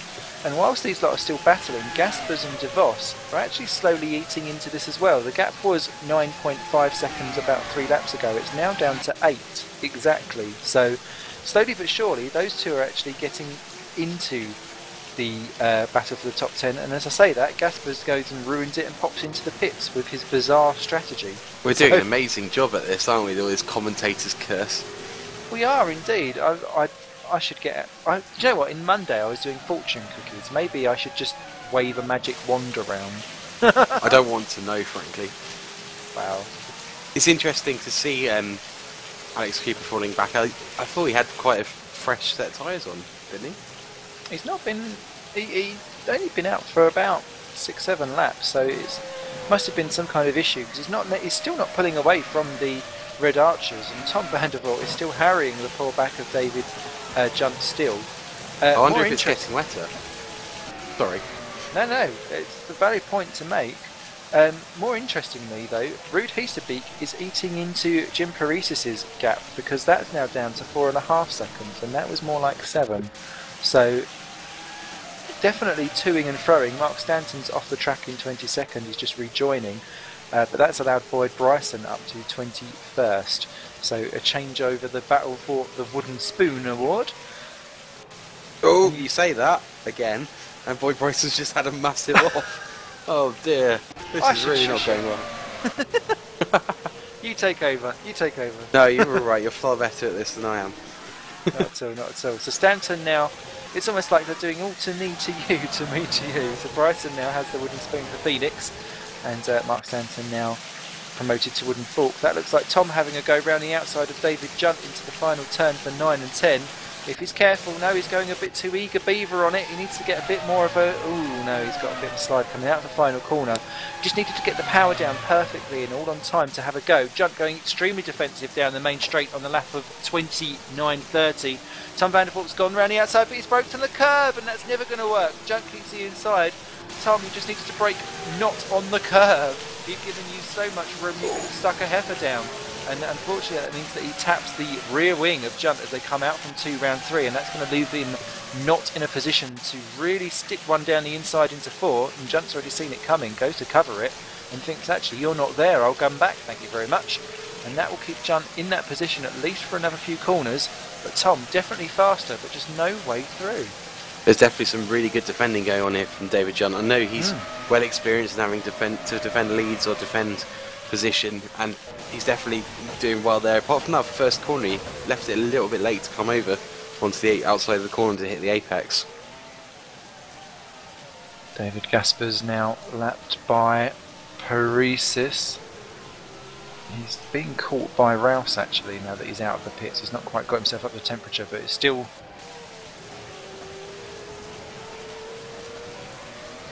yeah. What's going on just there? Something else was changing. Yeah, I didn't catch it, sorry. No, Lee Morris has just caught or lost a few seconds actually, so I'm not quite sure what he's been up to. Must have had a bit of a problem there whilst lapping Toika. Trying to check it out myself. I'm not really sure. The only problem was that, well, it looks like he had the upper hand going through 14, so it was the corner before that he had to lap Toika, not the best place to take him really. No, it's just eating into his timings a little bit. Bryson now ahead of Stanton, because Stanton's been off as they continue to play past the parcel over last position. And still 22 drivers running. Oh, Stanton's out! Stanton, no, he's not. He's parked on the second to last corner. He's lost it now, he's out. Yep, poor Mark Stanton. So both Stantons binning it into the wall. A double DNF and a hefty bill for Constant Racing. What a shame. Real shame. Those guys have made lots of progress. No, it didn't really look like it in this race from 22nd and 25th overall now, including retirements, but they're definitely working hard. I mean, they're not going to be at the top of the grid, we know that, and I'm sure they know that. They've you should have seen Mark's pace in the GTs. He's definitely a great driver and working hard on it. Different drivers suit different types of cars though. I love my open wheel racing, but I cannot do it for toffee. Whereas I can vaguely keep up with some people on tin top stuff. But it doesn't stop you going, I still love open wheels. Definitely. I mean, I'll be the first to say I suck at most cars. In fact, everything except probably the Megans of my own Honda Civic in real life. But yeah, I certainly have a great time doing it. I think I prefer Tim Tops a bit better, and I'm a little bit quicker in those. But at the end of the day, Formula One's where we all got into this stuff, isn't it? Absolutely. And no matter what you say about the sport itself, it still keeps us here doing our sim racing and having a good old giggle at the time as Muscat laps Steve Verloy. Verloy still going around in 16th position. He's had a very lonely race, the poor guy, but he's doing not too bad and just outside the points for Kerno. He just needs one more person to bin it somewhere. As here he goes, Vanderbilt going for Junt, but Junt does the switcheroo and takes the position back out of the final turn. Vanderbilt back down to 10th position. What can he do? Can he be sucked up into the slipstream? Yes, he can, but as Junt does his usual defensive act, Tom this time not braking on the curb, but he broke on the white line. Oh no! And where he comes back in on the apex, Junt's just sitting there saying, you're not doing it, mate. And he just can't quite get there round. And Tom, once again, it's a shame because he's got the straight line speed, he's got the slipstream, he's got the actual braking ability, but Junt is putting that car in all of the right places as he goes very, very defensive into 4, but Tom's not really using that as an overtaking place at the moment. He's pegging all of his opportunities down into the turn 1, but unfortunately by doing so he's kind of having a half nibble in the final turn, and that's not helping him. Indeed, I mean, it's incredibly good driving from Junt because he's keeping himself on the right as he comes down towards the first corner. I know I kind of slagged it off a couple of laps ago. Clearly I don't know what I'm talking about, but then that forces Vandervoort to kind of keep with him on that side, which then means that Vandervoort either has to break the slipstream and lose the kind of push he's got, or risk having a terrible line through the corner because he knows where Junt's going to end up. Absolutely, and where you do that, he's managed to do it at such an angle where you're not completely open to just being beaten like a whip round the outside, because sometimes you can just be driven right the way around the outside because you've only had to compromise the angle of the corner. He's managed to do it just at the perfect radius round so that you can actually still have a decent speed round it. Gaspers and Rouse for 12 and 13 going at it, although Rouse has just backed out of a half move into the chicane, which is probably wise for the Green Stripes and Halcyon drivers. So there are still a good couple of battles going on. As here comes Vanderpool again on David Junt, Red Archer versus Nijo, and Junt, it's worked before, let's see if it will work again. This time Tom is not, oh yes he is, he's pulling right the way out. No, he's coming right across, contact between the two, that was a bit too early for the chop across. Junt cannot just pull out and just say, do you know what, my nose is no longer there. Somehow they both stay together on the black stuff. But yep, Tom through finally. David may still have words to say about that and may try a sneaky one up the inside into 4 or 9, but well, Tom is finally through and he can now get to work on Muscat, who is now caught back up with Alex Cooper. There was 2 seconds between them. Cooper is not being able to take any advantage on this at all, and what's even more interesting is that they're now only 5 seconds ahead of Lewis Redshaw, and they're both reeling him in, so they're all concertinaing back up again. This is going to make for an absolutely fascinating last 20 laps of this Malaysian Grand Prix. I tell you what, who needs Kurtz and DRS when you've got this? I mean, Tom, that was an incredibly, finally impatient move there from Vandervoort, but by God it worked, didn't it? And Junt now is being absolutely left for dead because that powerful car and that powerful Trinity engine compared to the, I think, slightly underpowered Crevda engine in the Red Archer is looking really good. Absolutely. Cooper runs out wide in 13 and is slightly misplaced for 14. Muscat in 8th position, just sitting there thinking, I will try and pick you off when you are making the worst mistake possible. But he must look behind now and think, ooh, that's a Nijo. He's no longer got his rear gunner holding Tom back. He needs to get the job done. I think he'd quite like to get Cooper here, so he's got at least one more between them. Let's face it, Cooper and Vandervoort's going to be an epic battle. And I think he might have him if Cooper keeps wobbling off the line like that. He was very slow on the power, as the way how Muscat is going straight to the inside. Cooper's not really going for it. We think that Cooper may have something wrong with the car because it's looking very wobbly. Maybe he's got some steering pedal or a force feedback problem or something like that. But Muscat through into 7th. Cooper really passive and not attacking at all. So I wonder if Cooper is a little bit of a walking wounded out there for the Midnight Motorsport car. And see what happens. But Vandervoort is next up, and Junt, and they're both closing in quite quickly. Lewis Redshaw must start to worry now because Muscat is clear. It'll be interesting to see if it's a strategy decision by Cooper, because obviously his tyres now aren't as fresh as last time when he was going a bit slower. Yeah, it's strange. I don't know if it's Cooper's perceived lack of experience in the wet. I'm sure that he's working as best he can though. Yes, indeed. No one tries less than their best in sim racing, and if you do, then you shouldn't be here unless you're just in for the McGann server. Dave Carr-Smith, though, lap 35, we've barely seen anything of him. He is majestically leading the way by 22.7 seconds over Jim Paresis. Paresis has opened up the gap between him and Heasterbeek now to 5.3 seconds, so he has responded to the fact that Heasterbeek was slowly getting through. Timu Toika has just moved up into 13th position because Adam Rouse has pitted for Halcyon, which has allowed David Gaspers a little bit of breathing space, so he'll be gasping by name and by nature because he was really under pressure by Adam, who's busy recovering after what was like a 2-lap I'm a bit drunk moment where it just wasn't quite going to plan at all. Someone had obviously put some whiskey in the old drink bottle. And here was me thinking I was the only one who finished my cider. Oh dear. Cider all the way. Christoph Lichtenstein in the pits as well, or just leaving the pits for Green Stripes Racing. People no longer having quite so much epic problem exiting the pit lane now, but the track is looking drier.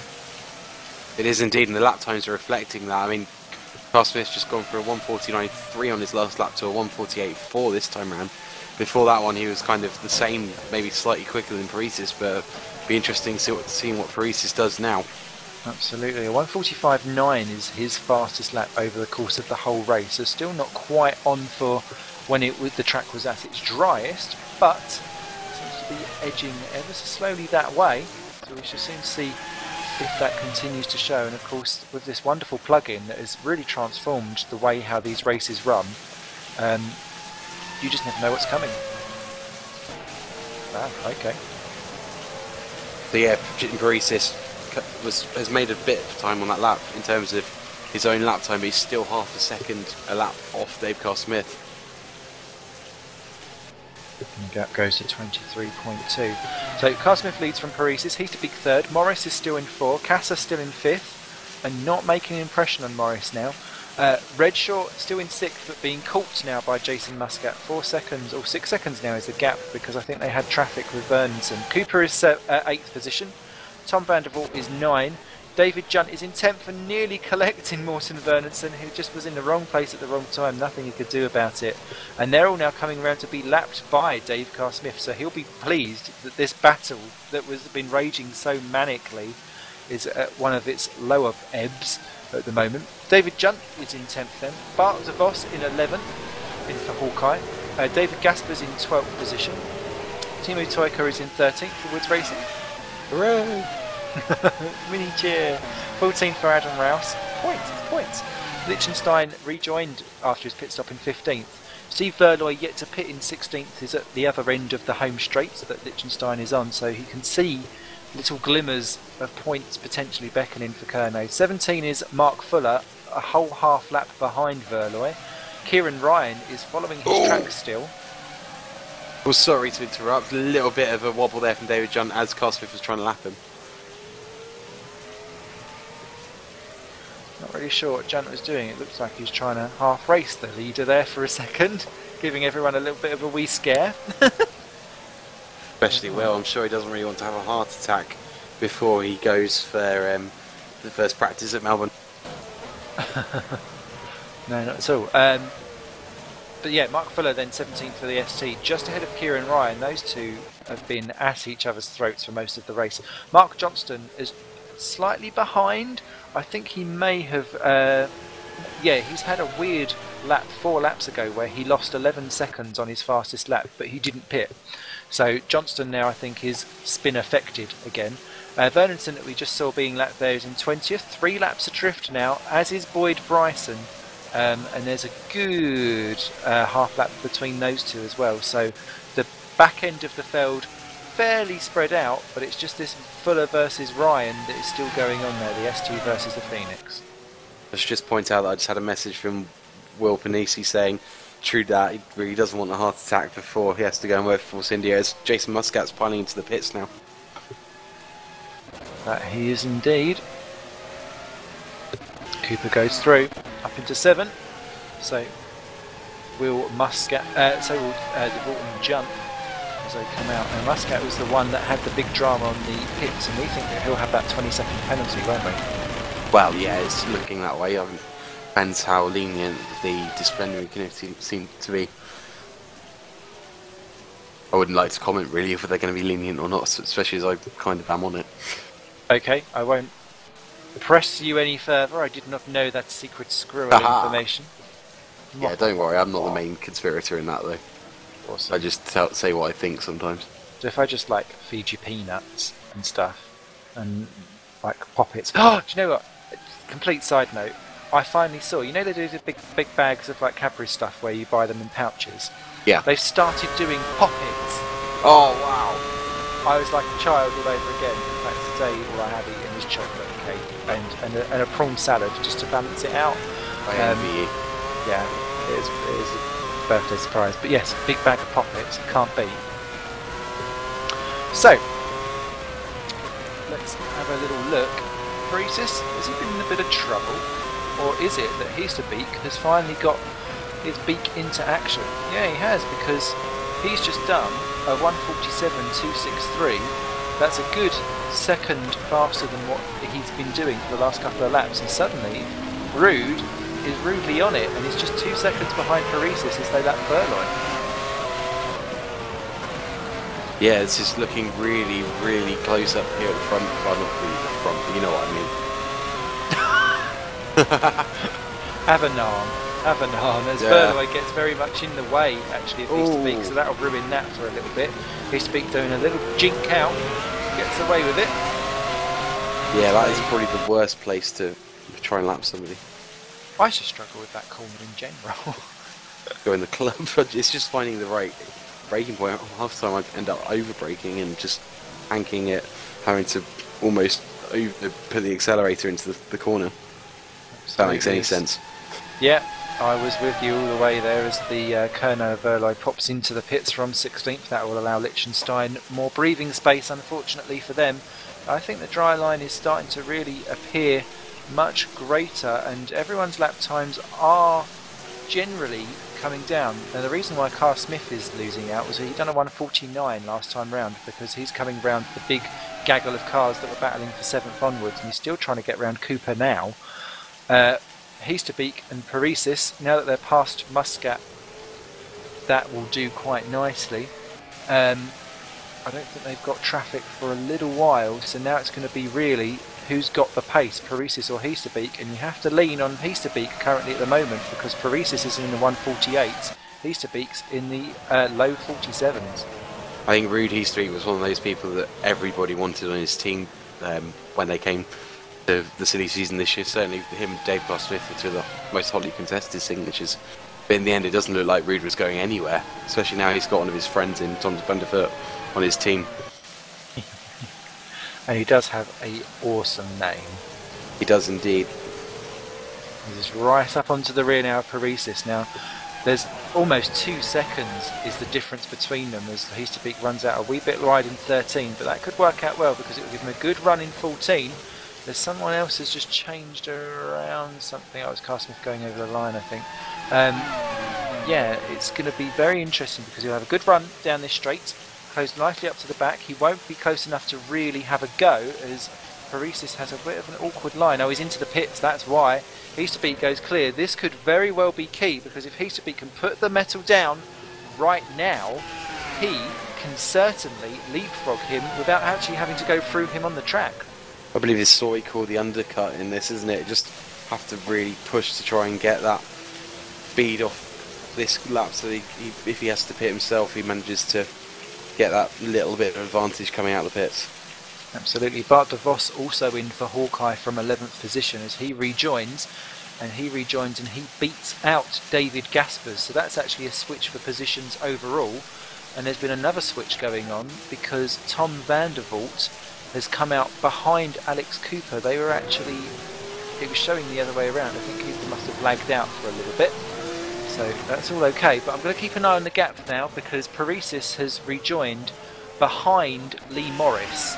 Now, depending on how Paresis deals with this, if he catches Lee Morris and can't get through, that is really going to be curtains for Paresis because not only is he slower, but he's only going to have to deal with battling traffic, and that's going to lose him more time hand over fist. Indeed, well, we know Lee Morris is a tough racer to try and get round at the best of times, and if he's seen the kind of carrot on the stick of having a chance at third, I'm sure he'll go for it. Absolutely, as your man Toika in the pits, rejoining in 14th position, well clear of Liechtenstein, who's just actually gone off the track in 15th, so he should be well safe in the 2-point mark, as Tom Vandervoort now pops into the pits from 7th position, and that should allow Lewis Redshaw back up into that position for the time being. So it's all starting to reshake itself back out again, but yeah, these gaps are going to be so critical. And at the moment, Paris is just getting his tyres up to the temperature, not really affecting anything on Morris just yet, or eating into the gap. So it's going to be another one of just seeing exactly where the pieces fall once everyone's done what they want to do, with 16 laps to go. Quite a famous horse-based supermarket, every little helps. Yeah, especially if you're having to hoof it. Oh dear, oh dear. There's a way to get another horse joke in, I will try. Well, I'm sure you'll manage it at Cantor, won't you? Oh dear. Did you see the video of the guy in the horse head in the panto? Oh, I'm just going to die here a second. You talk. Yep, I have seen that video, and I think I forwarded that to my mother, who also laughed, thankfully. She has to, probably out of just fear of what child she brought into the world. Oh dear, that is either laugh or be given horse meat. Well, I'm not ponying up for my mother. Oh, There's dear. Lewis Redshaw going wide in turn 9, losing time. Tom Vandervoort very much within striking distance, but Vandervoort there, quite crucially, has got definitely ahead of both the Red Archers after those pit stops and stayed there. So that has worked out a net gain for him, because Muscat, I believe, was still ahead. They were also busy close to each other. I've forgotten what order they were in, but Muscat's back ahead of Jump. And they swapped around, I think, positions on the track, and Muscat's just run out wide, and Jump's going to have another go back through. Those Red Archers inseparable today. Indeed, I guess that's a good and a bad thing. I mean, they're high up the grid in 8th and 9th, but at the same time, if they take each other out, it could end in curtains. Brilliant drive from Van der Voort, coming up from right at the back after the first lap with some sort of incident there.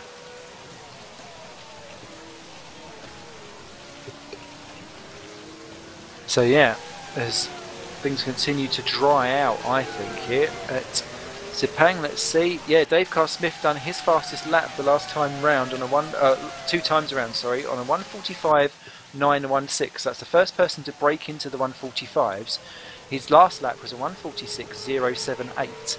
I think there's going to, so long as the rain continues to ease, we could start ending up veering into what do I do tyre-wise, because there's a certain wall, isn't it, where all of a sudden it just goes boom, boom, boom, and you just gain seconds. Definitely. I mean, it's hard to tell, because despite the fact there's clearly a drying line going around where all these cars are going on top of it, and you can see a lot of the time some of the boys, including Dave Carl Smith, are having to go off that drying line just to keep their tyres in check. Yeah. But as well as that, you've got the problem of if you go on your dries, what happens if you go off the line? Yeah, and also it's still falling as well.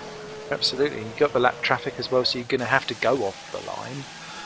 Such a gamble as Muscat and Junt still banging on each other, just a few seconds apart. 29 seconds is the gap between Heasterbeek and Paresis. About that should be enough for a pit stop, you'd have thought. Should be, yeah. I mean, it's worth pointing out that Lee Morris is actually the second quickest guy on track at the moment, I think. He's hit at 1:46.2. And Rude and Jim have both hit at 1:46.6, I think it is. So, looking really good for the Norwegians cars, and maybe Lee Morris is hoping for a little bit of a push into the podium positions. Absolutely. In fact, Paresis is just a terrible middle sector. He's got a Hawkeye ahead of him that he's got to try and lap. I think it's DeVos. Yes, it is. There's been a change of position because that's Redshaw and Cooper side by side for 7th and 6th positions. Cooper is being pushed out wide by Redshaw, and Redshaw's going to try and take it down into turn 2. He's got the position and he's hard on the accelerator, but he's on the wet stuff. Cooper on the drier line, but he's somehow got the traction underway. Jumps up into 6th position. Fantastic. Cooper having a go back through again to try and take 7th. He's unable to do so, and that's problems. And Morris is in the pits, so that definitely allows Paresis through. Morris, I think, will definitely come back out in the wets, obviously, because it's still raining, but that is key for Redshaw, although he's still battling with Cooper, and it's side by side, and Cooper goes through. Redshaw got it all wrong coming out of the chicane, and Cooper just says thank you very much. They're almost tripping over each other to try and get the positions back. Down into turn 9 they go now. Cooper very much having the advantage, but they're braking on that. I hate the fact they brake on that curb. I don't trust it.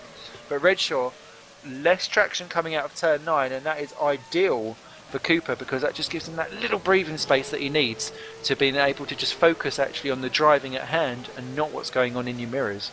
I think it was a bit of a wake-up call because at the start of that whole kind of tete-a-tete there, Cooper managed to get bogged down on the curbs, and that kind of woke him up and thought, hang on, as Redshaw passed him, I kind of actually need to get back into this, and he's pulled it off of a plum there.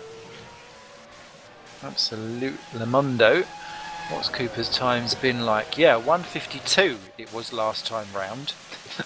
Not quite the 46s that are going on elsewhere, so I'm 6 seconds off, and before that it's all been 48s.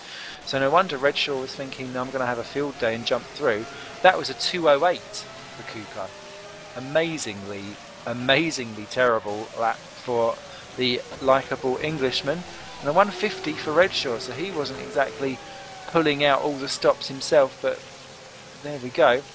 What that has done though, Vandervoort, and to some extent Muscat, who's now starting to jump David Junt slightly, is continuing to close in on front. As what was that, Ollie, with the times? I was just saying that Dave Carr-Smith has done a 1:45.3 on his lap before last. I guess that the fact he's 1.5 seconds slower this one is probably traffic, but 1:45.3's almost a second faster than anybody else on track. Yeah, he was popping a lap on your man Timu. They're still running in the points per own positions, but yeah, he's visibly, as you were saying earlier on, Ollie, going off the racing line wherever he can, and even into some of these corners, it's like he's taking a slightly alternative line. If the rain continues to go, but it's still wet enough to stay out there, but there is still a dry line going, it must be very, very difficult on the actual tyres and how long they last, and that could question people's strategies as to whether or not they need to come in again for a weird, like, last-minute gasp, as Adam Rouse goes round the outside of David Gaspers for 12 and 13. It's definitely an absolute gamble, and with the strategy here, because you could easily go into the dries and then lose it off the drying line for like 1 second, try to brake and end up mangling yourself into a wall. But at the same time, you've got the problem of if you keep on the wets, but you're stuck on the drying line, you're going to not only chew them up, but you're also going to get understeer. And you know, we've seen it with people like Lewis Hamilton before in the real world. You're going to end up having to go for at least another pit stop, and it's a really, really tough call. Do you waste 30 seconds on the hope you're not going to have to waste another 30 seconds, or do you waste 30 seconds in the hope that you're going to claw it back but not spin? Definitely. Kieran Ryan's just popped into the pits whilst having half a stab at Mark Fuller for 18th and 19th position. Now he's in 19th. He's struggling. I think he's gone for dries. Yeah, I think he may well have done. He has. He's gone for dries and it's not working at all. Oh, he's straight off. Oh no! Straight off. Oh, Kieran. Oh no. Poor Phoenix F1 driver is now stuck in the straight. It's too early. He's just proven for everyone else out there that it is the wrong time to do it. Look at that. By the time he's done this already, the point of the whole pit stop is now ruined because it will take him so long to get the tyres up. Oh, what an absolute shame. Kieran, being the brave man, I tell you what, we might herald him for being a bit of a person that will be brutal to the nth degree, but that could have been absolutely inspired, but unfortunately it just looks a little bit too early. There must be some kind of crossover time where it just suddenly all drips off somewhere, as Dave Carr-Smith has done a 2:08. Oh, Kieran's got off again. He has indeed. Carl Smith's done a 2:08. I don't know if he actually popped into the pits, although it's looking like a pit stoppy time. But he's back out on wets if he did, but that has ruined it for him and everyone. And Heasterbeek must have been into the pits as well, because he's done a 2:07. So he is out. Yeah, he has actually. He's out, and he's 10 seconds ahead of Paresis. So Heasterbeek has done it on Paresis in the pits. Morris is still 4 and Cass is still 5. And poor Kieran Ryan now down in 19th. Bernardson's having a go. He's off the track again. There's just no traction for him. And then you can't get the heat in the tyres. It's like a spiralling effect, isn't it? Basically, yeah, you just... Well, as soon as you hit the bad stuff, you're just going to continue to topple round and round and round. We've seen that with Kieran. He's repeatedly hit the barriers and he's having to really tiptoe around, and now he's a bit of a liability to Dacos Smith, who manages to get around completely. It's great that Kieran decided to be a guinea pig. I guess he had nothing to lose really, being 20th and last, except now he's last and last, 21st and last in fact. But yeah, I think he's proved that actually now was not the right time.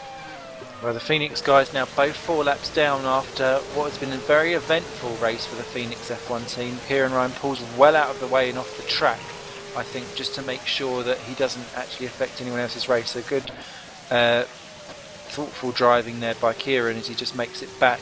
Everyone else now, I think, heeding the call, is not going to think anything like that for the time being, as Carl Smith back in the 46s now that he's been in for a pit stop for wets.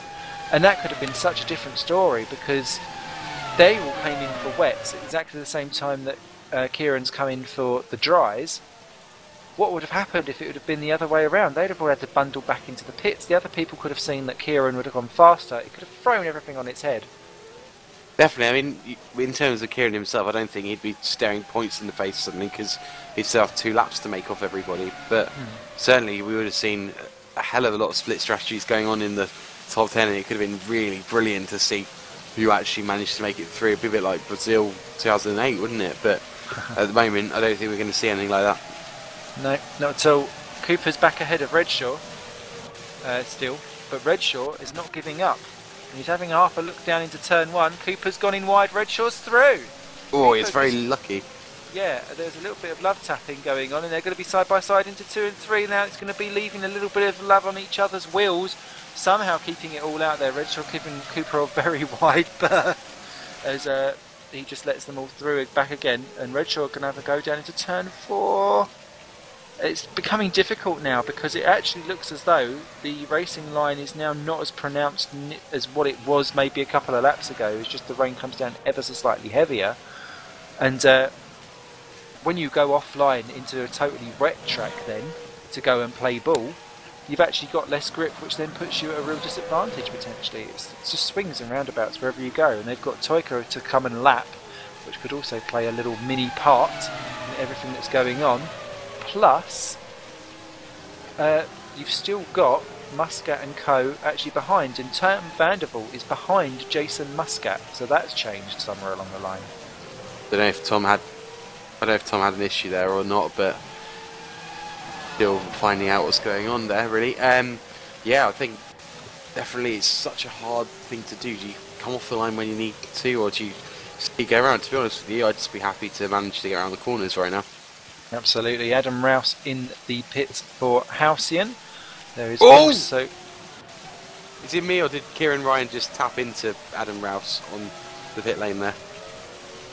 I don't know. It was a very awkward camera angle for myself. Yes, he did. They smacked each other, unfortunately, in the pits. So poor Kieran not having any fun at all. He's now 5 laps down. He's back out on wets again, but that's the second pit stop he's made, because he'd already made it back. So I'm not quite sure what's happened there for Kieran, unless he got some kind of drive-through or something. But yeah, it's all back on again for poor old Kieran after that horrific lap on dries. Tom Vandervoort letting through his teammate Heasterbeek. That's a good little rear gunner for him to have. And yeah, Heasterbeek, that all came perfectly, didn't it, with the pit stops? Because now he's well clear of Paresis. Not necessarily eating into Carl Smith, but it's sorted himself out quite nicely. Let's take a rundown of... It looks like, sorry to interrupt you there, so it looks like Kieran Ryan and Lee Morris had a little bit of a coming together in turn 13, so that's why Kieran's had to go back in for probably damage, I guess, and that's going to wreck Lee Morris's hopes, isn't it? Yeah. Well, Morris still going in full position. Have a look. His last lap, yeah, he lost 7 seconds the lap before, which won't have helped him, no doubt. He's still 10 seconds clear of Peter, and there's still 8 laps to go. So he's got a decent enough buffer. He just needs to keep it on the black stuff and keep it a decent time, and he'll be okay. Casa not well. He's very consistent in the 47.3s, but not necessarily always catching Morris, and certainly not at the rate of that he needs to.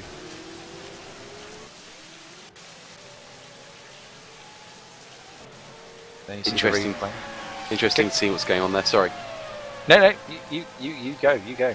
Yeah, it looks like Lee not only had to stop, but he's basically wrecked that lap for him, and it still looks like Kieran's really tiptoeing around. So I guess he's got some sort of requisite damage from that.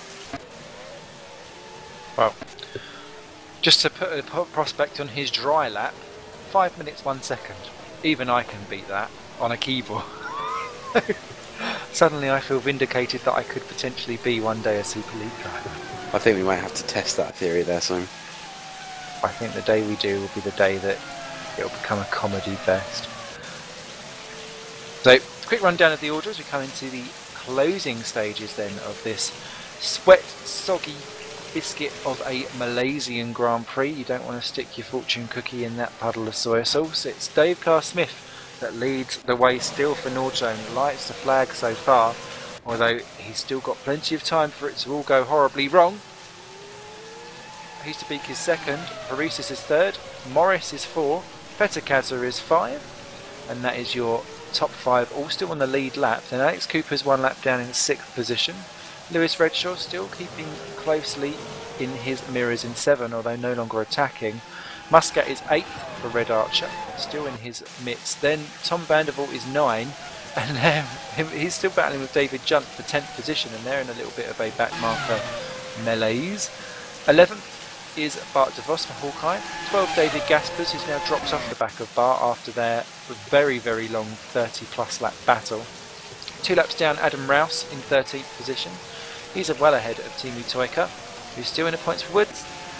A 15th, Christoph Lichtenstein, Fort Range Stripes Racing. And 3 laps down is Steve Verloy for Kerno. Mark Johnston has got up to 17th for Kerno after his misadventures, also 3 laps down. But it's just not really worked out for Kerno at all. Then the 2 STs of Mark Fuller and Morton Vernonton at 3 and 4 laps down respectively. Boyd Bryson for Phoenix is also 4 laps down, and Kieran Ryan, to his credit, still going, 5 laps down in 21st position. With 5 retirements, we've had Mark Stanton, Philip Cullen, David Stanton and Tom Parker all crash out, and poor Lucas Euler, the only person to retire with a disconnection and a proper mechanical, if you like, failure. So a real shame there for him. We'll blame the German internet for that one. Well, if in doubt, default back to German blaming. Well, that's the English way, isn't it? They do have very nice sausages though. And talking where you've been talking about your curry, random shout out. In London, up in Soho, there's an awesome place called Mooley's, which do this like curry in a wrap. But they do like a goat curry, and it's in a complete wrap. It's like fast food, and it's gorgeous. And they do this like writer drinks, like milkshakes, but it's actually like yogurt. Gorgeous. If you're ever up and around and you fancy something a wee bit spicy, I've not tasted anything else like it. It's amazeables. Sounds like a plan. I mean, ironically, I was in India for my honeymoon in Goa. Wonderful, thank you Jamie, for asking. how was that? It was amazing. We won it as well, so I only had to pay for flights. But ironically, the only time we actually had curry was on the flight there and the flight back. And on the way back, it was literally, I think we had chicken wrap thing for breakfast, followed by chicken curry, followed by chicken calzone sort of thing, followed by probably some other chicken dish. It was a day of chicken, then my auntie gave me roast chicken when we got home. Joy of joys. It was very, very poultry based. If you'd have had any more birds, that would have been a harem. Pretty much, yeah.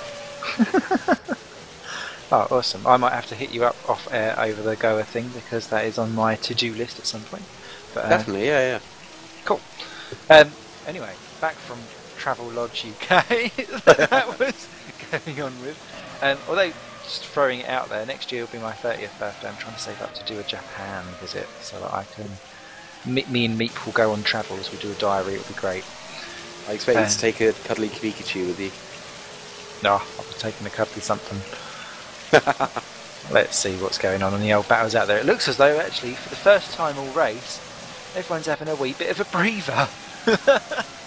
Good on them, I say. It's probably been battling hard enough. And it looks like the rain's coming down again.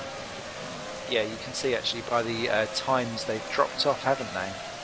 Definitely. And let's see what Carl Smith's been doing. He's from a 145 high. He's still at 146. It's not that bad. No. But then again, let's have a look at someone like Rude Easterbeek. He's been consistently in the 146. Yeah, he's at 147 now, so it's not that bad. It just looks wetter than it did a few minutes ago. I'll go and get the seaweed out, shall I? Why not? Why not? Why not?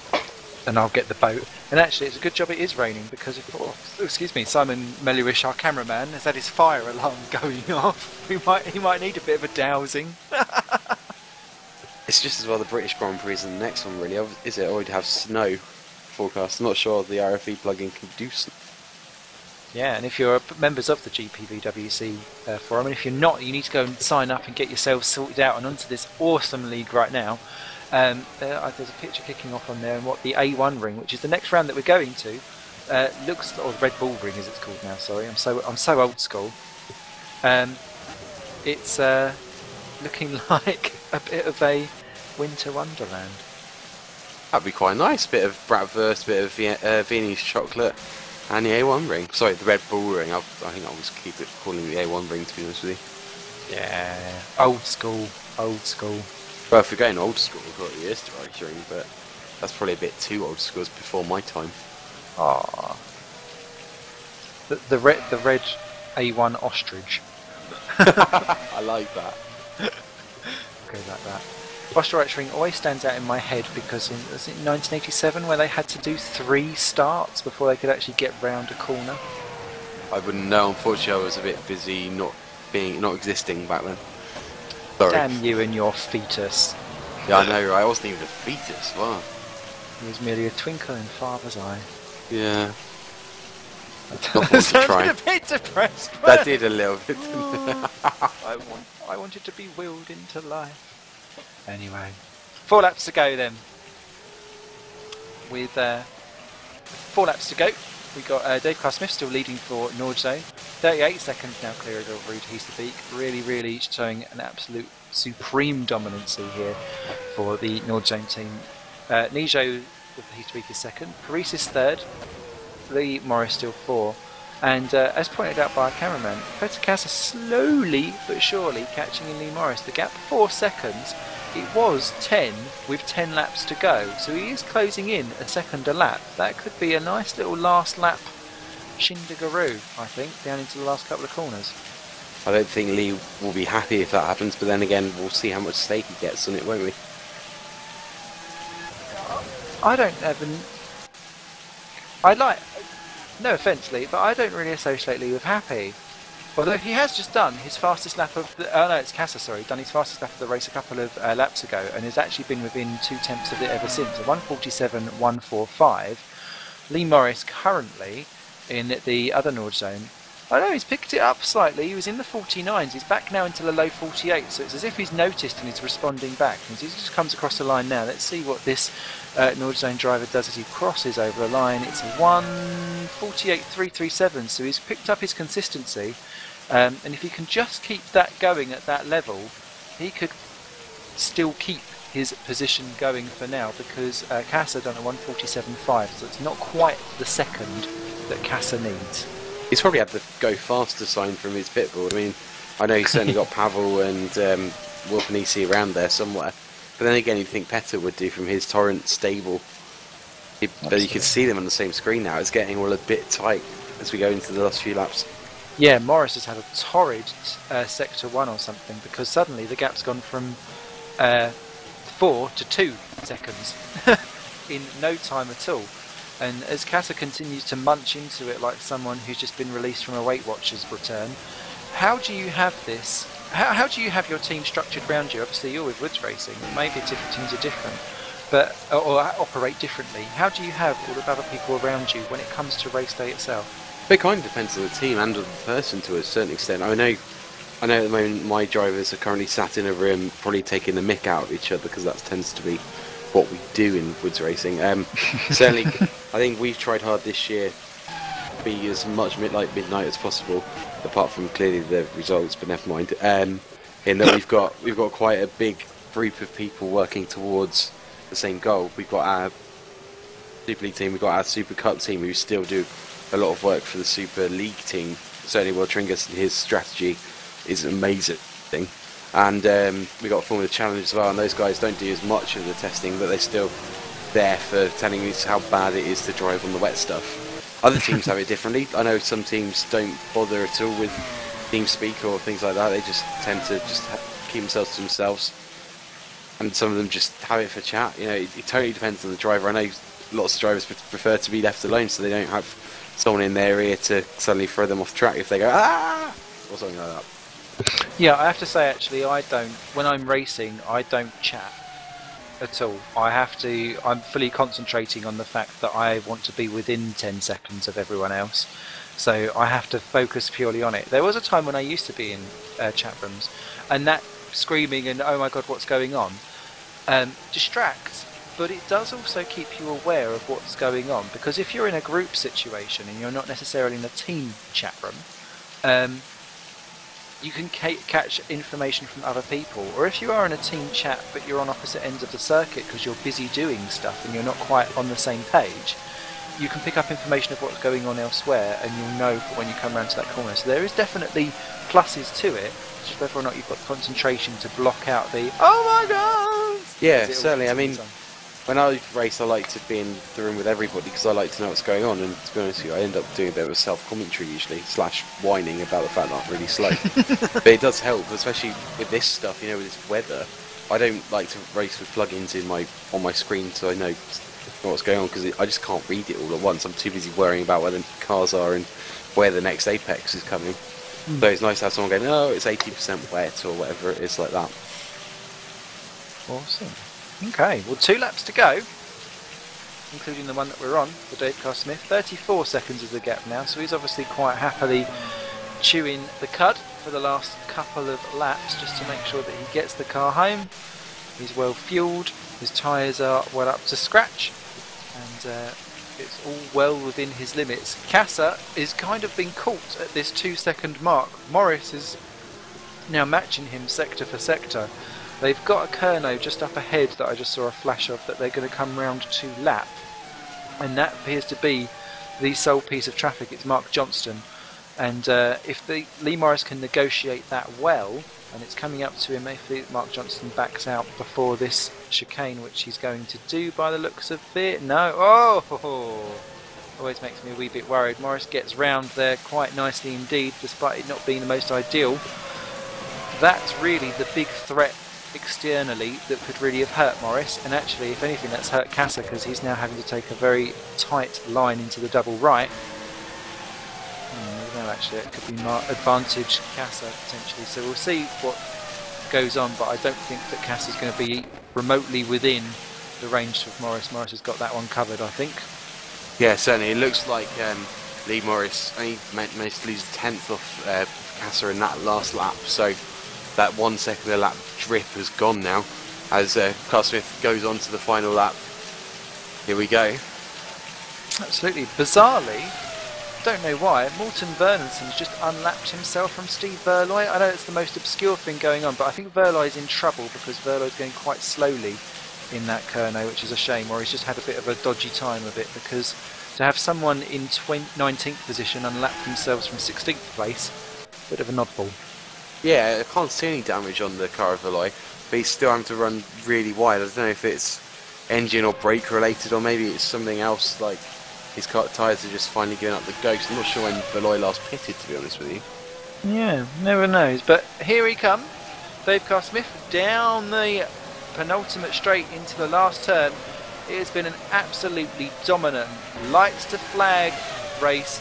He has been the only leader here at the Sepang International Circuit. Dave Carr-Smith for Nord Zone Racing wins the GPVWC Super League Malaysian Grand Prix, and wow, what an absolute display of class that was. Absolute domination from Nick Smith, but then again we expected it. I know he spent the whole of the off-season going, oh, our hopes aren't very good for this season, but look at them go. He's such a good driver, and that's why he was the most hotly contested name on the grid this year, and that's also why he's dominated every race he's been in so far this year. Absolutely indeed, and hats off to him. Ruud Hiesterbeek, a fantastic battle there to get himself up to second, used the pit stop to his advantage, and subsequently leapfrogged everyone else to get into second for Nijo. Great to see them on the podium. Jim Paresis takes third place, and that will be very nice indeed. There's changes going on right down the end of the top 10. We'll catch that in a second.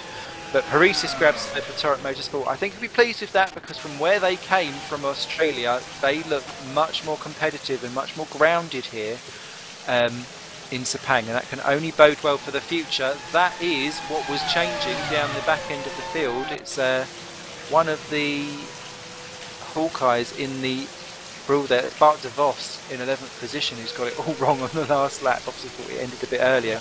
Lee Morris has got, oh careful, he nearly clapped, well, he clapped Bryson out of the last turn, but he kept it, full place there for the second Norjone. He's delighted to get his points tally off to a start now in 2013. Peter Kassa 5th in the second of the Torrent Motorsports. One lap down then, Alex Cooper for Midnight Motorsports. A slightly anonymous end to what was a exciting race for him. We think there may have been some car problems there for the Midnight driver. Lewis Redshaw, fantastic 7th for Hawkeye. That deserves to be given a big up. Then 8th place went to Jason Muscat, who got it by 600ths of a second from Tom Vandervoort. That's what I was watching as they were crossing the line. Vandervoort went for it in the last turn. Didn't work out. Muscat got it. David Junt then rounds out the top 10 for the second of the Red Archers. Bart de Vos did get home in 11th in the end for Hawkeye. 12, 2 laps down, David Gaspers fading towards the end. 13th, Adam Rouse for Halcyon, also dropped off. Timu Toika, 14th, does him nicely for points for you. We'll get to that in a smidge. Christoph Lichtenstein, 15 for Green Stripes, 2 laps down. Then 3 down, Steve Verloy. Mark Johnston, who actually went into the pits on the last lap, so I'm not quite sure what he was doing for Kerno, it all went a bit wrong. 18th, Mark Fuller, 4 laps down for ST, ahead of teammate Moulton Vernonson, who had a bizarre last-minute streak of awesomeness. Then also 4 laps down, Boyd Bryson, 5 laps down for the second of the Phoenix F1 cars that round off the finishers was Kieran Ryan after the daring try for dry tyres, not quite coming out to plan for him. The retirements, Mark Stanton crashed out lap 28. Philip Cullen crashed out lap 25. Lucas Oil disconnected lap 5 as well, sorry. David Stanton crashed out on lap 16, and Tom Parker crashed out on lap number 10.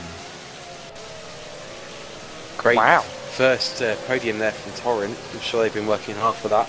Definitely the change in the car from Melbourne to here has been epic, and we all knew they were going to do really well this season because the driver ability in that team is just brilliant. Absolutely, and we were saying before that the car on Torrent Motorsport we thought was about 2 seconds actually off where it could be, and somehow they managed to wrestle it up into a competitive state. Yeah, definitely.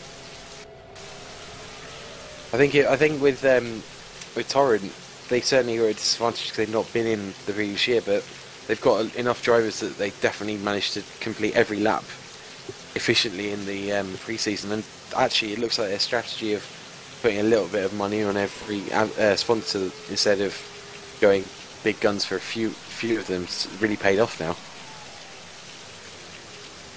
It was great to see there in the Park Ferme Dave Carl Smith with his number 1 little marker right in front. He's taken his rightful place there. 2 wins out of 2 starts, maximum points in the championship. Looking good, isn't it?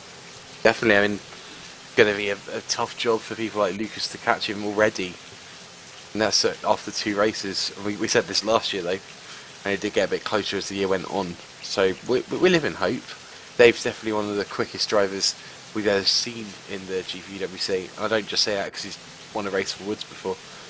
I think I have to say Ruud Hiesterbeek did an epic job as well to get his first, is it second place ever, or I think he might have had it before as well. But they're getting that Nijo car up there. Shows how much of a class of driver he is too.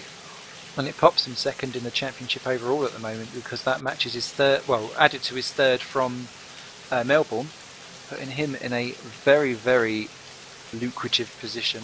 And just sitting there thinking, what would have happened if he'd have had a little bit of clear air? Maybe he could have had a bit more of a challenge, but it's certainly put him in an excellent position championship-wise. Definitely. I mean, I don't know if Nijo were expecting to be this high up already.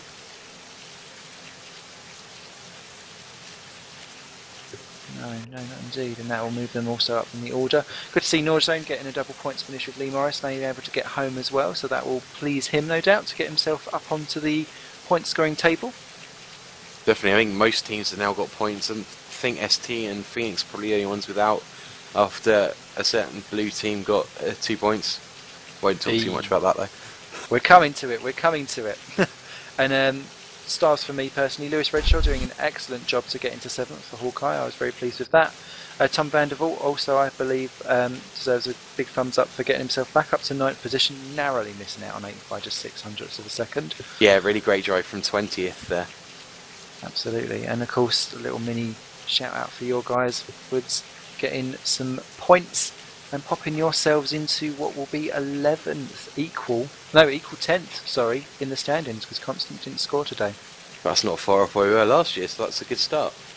It can all come true. It can all come true.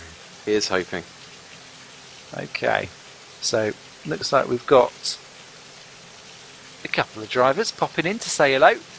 Let's start off, of course, with the man of the moment, our winner and admin man extraordinaire, who put on such a dominant display. Dave Carl Smith, congratulations, well done. That was a stupendous drive. Yeah, thanks. We knew it was going to be wet. I'm surprised it was that wet. Really, really good race, although a little bit dull out front for the entirety of the thing. Surprised that you had a good 35-40 seconds advantage over everyone else? To an extent, yes. I expected the Nijos to be a bit quicker. I think Rude got held up early on. I think it would have been a lot closer had Lee not had his issues, obviously, but yeah, the rest of it was pretty much as expected. Now the question on everybody's lips, Dave, is: are you actually amphibious? I'm not sure how to respond to that one. I've always liked driving in the wet. I used to do it on GTR Evo quite a bit. I'm just really glad we get to do it in our factor now. Any particular secret as to your wet driving finesse? I don't know, really. You've just got to be really patient with the car. Just not overdrive it, which was really important today with the dry line appearing midway through. It was really important not to overheat the tyres. So, you know, taking care of the tyres and whatnot, and it pays off. Super duper. Lovely. Well, congratulations, well done. That is maximum points from 2 races. You can't really do much more than that, to be honest. Next up is the Red Bull Ring. Any particular thoughts about that track at all? Quite a big unknown for me personally. I've only done 1 race there in these style of cars, and that ended with me upside down. So if Lee can do something like he did with the setup today, which was superb, and thank you Tim for that, we've got a chance, but I don't know. We'll see. Excellent stuff. Well, thank you very much. Anything you wanted to ask Ollie before we move on? I don't think so, no. I think you've covered all bases there. Awesome, Saurus. Off you go. You've got little Mr. Third place man there, Jim Paresis, I think, sitting waiting to get going. Indeed. Yeah, well done racing. How do you feel? Thank you guys. Pole position felt awesome.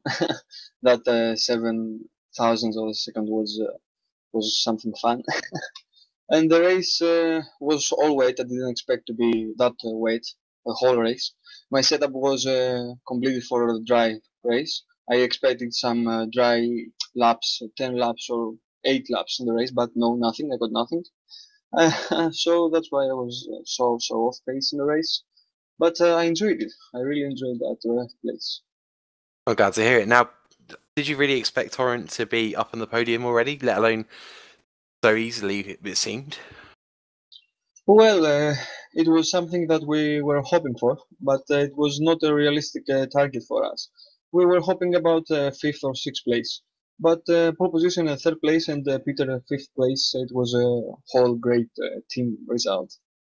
Cool, and do you expect to kind of carry that on at the Red Bull Ring, or are you thinking that it's going to be a little bit tougher with the Midnights if it stays dry?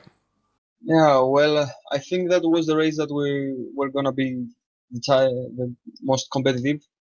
I don't know how the season will continue, but don't know. I'm happy for this result, and we will see next race.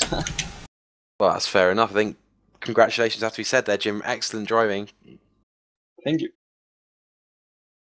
Absolutely couldn't agree more. And good luck for the upcoming races. Awesome accent, by the way. All the ladies wanting to be little Parisites, I'd imagine. Next up, we've got wow, that was on the fly. Next one, poor Jim. Sorry, hello, little lady Parisi, if there is one. Sorry. Anyway, moving on before I put my foot even further in a big ditch.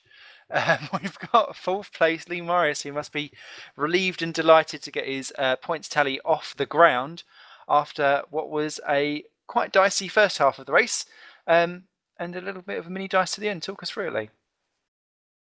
Firstly, congratulations to my teammate. Did a superb job. We've done a really good job all week as a team, so good result today. But just completely puzzled and baffled. I tried to hold off early on. I tried to stick with Parisis, I think it was. It was working okay, and then it just went downhill from there. I have no idea why. The car was just, it was obviously quick, but for me it wasn't, and I don't know why. I really don't know why. I just no explanation. But it's still 4th position. Why? Obviously, I know everyone's driven to win specifically. It wasn't exactly a shoddy performance by any means. What are your expectations when you go into a race? Today to win, because I had better pace throughout the week than people probably saw in the practice server. We were way faster, both me and Dave, than anyone in testing from what we saw. We had a brilliant setup, as Dave said. We did such a good job on the setup, and I was slightly faster in practice than Dave in the dry. But then we get to the wet, and he's 1:20 in front of me by race end, and I didn't do anything different. Yeah, the car was pushing. I was doing it. I tried everything in that race to try and find some lap time, and every time I went across the line, I was 2 seconds, sometimes as much as 4 seconds slower per lap. That to me is, it's completely unacceptable. I have no idea why I'm so bad in the wet. Well, I'm not. In other leagues, that's the problem. In the other leagues, I can race people like Bono Huis at the top level in fucking, sorry for the language, in the rain. But then I come to this, and I'm 2 seconds lap slower. It was the same in testing. So, now that you've had that as a specific race, and you can kind of take stock of that, and you've now got a big collection of data that you can sit and use, where do you start to evaluate where to then find the time? Well, the mod itself, when it's dry, I'm quite happy with. I was really happy with the car this week. I was really looking forward to this race tonight, and it rained every single session. And I noticed it in the qualifying session. We both went out on the same fuel load, the same setup. I mean, that's the thing tonight. We had exactly the same setup. There was no difference whatsoever in the setup, as far as I'm aware. And the qualifying session, we went out, and Dave was 7/10 faster than me in the qualifying session, despite the fact that I was faster through the week. But that, as soon as it was the track, the RFE created like the damp track. Even on a qualifying lap on slick tyres, I'm slower by so much as soon as the RFE plugin kicks in, and I've no idea why. It's like it's changing something in my game, and I just can't go any quicker. I don't know. It feels good, and then I get to the start and finish line, and I'm so much slower. So what we're going to try and do is maybe sit down, put the same session on, and just try and work out why. I mean, look at see what Dave does. Maybe something different to what I do. Apart from that, I've no idea myself. I'm clueless. How much preparation do you do before a race? Like, is it in the hundreds of laps, and is it all done in the dry or a bit in the wet, or do you try and do it over a whole spectrum? Just trying to understand how kind of the top drivers work it out here. Well, this race, I decided I've tried to cut down how much sim racing I do lately because I was getting really annoyed with it. And Melbourne was the final straw. I decided from then on I wasn't going to do as much because for Melbourne I must have done about 2,000 laps testing. It was ridiculous, and it was the same every league I do. I always have to do, even if I do a good lap time, I'll try and do another 1,000 laps to find a half a tenth. And it's just I'm not happy until I find more lap time. And this week I tried something slightly different in preparation, and it worked really well. But I could do 10,000 laps in that wet condition and I wouldn't improve today. There's something fundamentally wrong with what I'm doing in that wet condition, and I'm really not sure what it is. Well, I think we all hope that you find whatever it is and come back stronger. Now, just to have a quick talk about one moment, we saw that Kieran Ryan had a little bit of a moment when he decided to go on the dry tyres. What happened there from your point of view?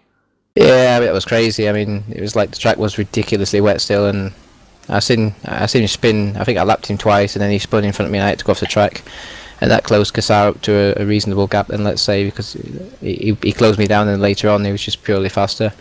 But yeah, he can try it when you're in 17th or 18th, fair enough, but not when it's that wet. Just like to say as well, big thank you to Nordstrom obviously for this, because I mean today we got a 1-4, and well done to Dave and that, and we should be leaving the World Championships now. So even though I got a 4th place, not happy with it, proud to be in the team. Glad to hear it. I think we all hope that you come good at Red Bull and the Red Bull Ring, and yeah, we look forward to seeing a happy Lee Morris there, maybe. I'm not unhappy as such. I'm just disappointed because I expected more from today's race. But you know, if one person's beating you by 1 minute 20, then you're obviously doing something fundamentally wrong. And people who say, "Oh, I'll quit" and all this sort of stuff, and that's just simply not the case. I will work to try and find out what the problem is, and hopefully see a better result next time. You never give up. Good. Never say die attitude is just what we need here, I think. Exactly. Never say die is exactly what Lewis Redshaw did when he comes along. Thank you very much for that, Lee. But Lewis, I think, getting one of my quite good drivers of the day, coming up to 7th position. I think you should be pretty damn pleased with that for Hawkeye. Yeah, no, it was a really good result.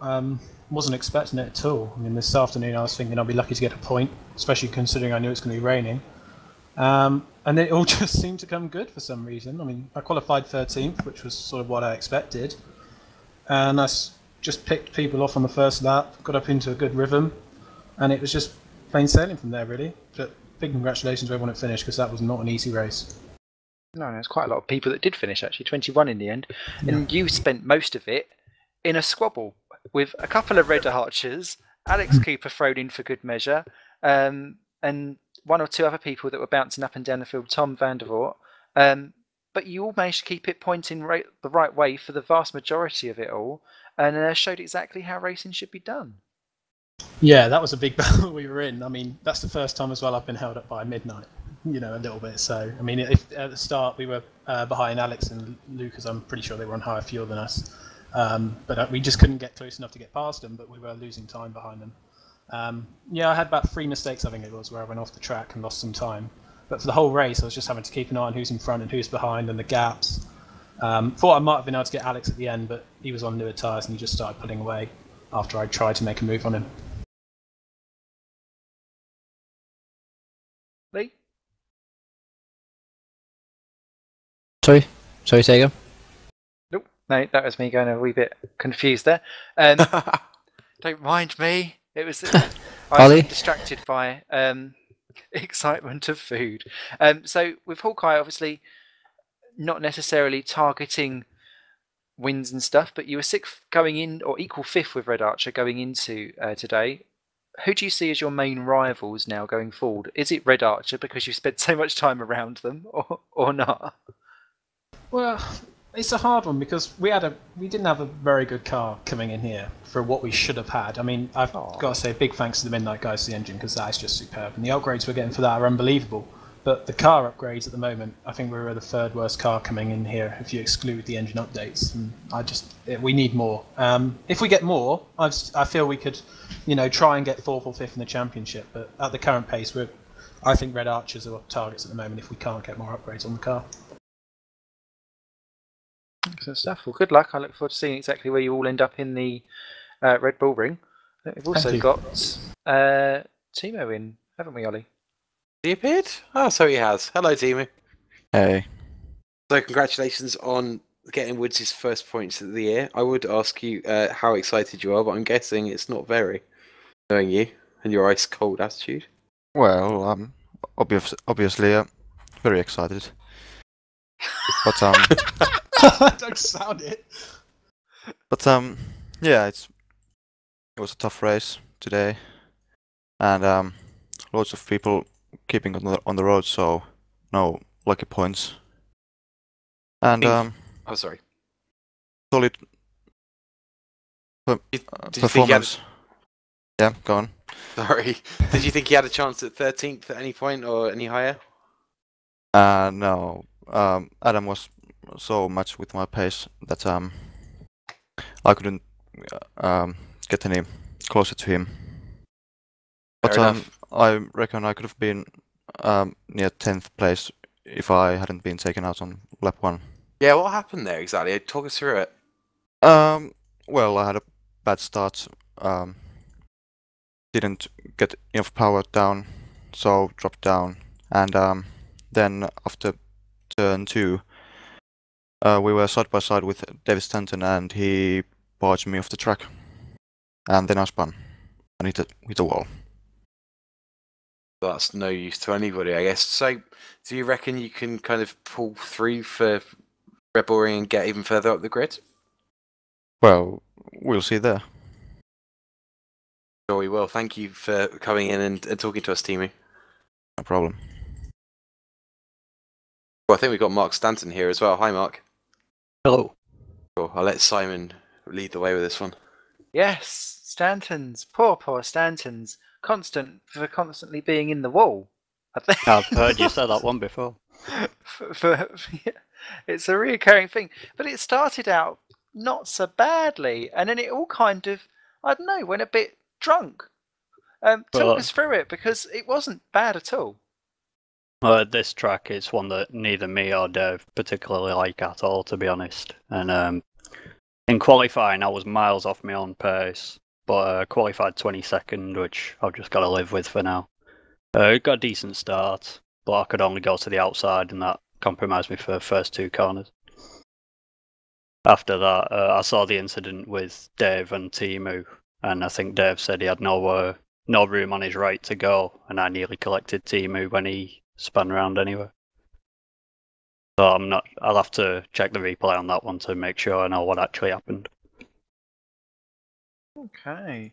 But, I mean, obviously, battling around towards the back, both you and David as well, just having a lot of handling issues and things like that. And if it's a track you don't enjoy, sometimes you just automatically tune out and you're like, oh, do you know what? I'll give this one up for the long game sometimes. How do you see the rest of the season going forward for Constant? Because you're now equal on points with Woods, battling over 10th in the championship. How do you see it going? The first thing we need is the diffuser upgrades to come through there. After we found out in Melbourne that we'd gone the wrong way, we'd gone for purely aero and downforce. We've now got to wait for that update to come through. But once that does, hopefully, we can find some kind of pace, because I'm a bit tired of being this far down. Boo.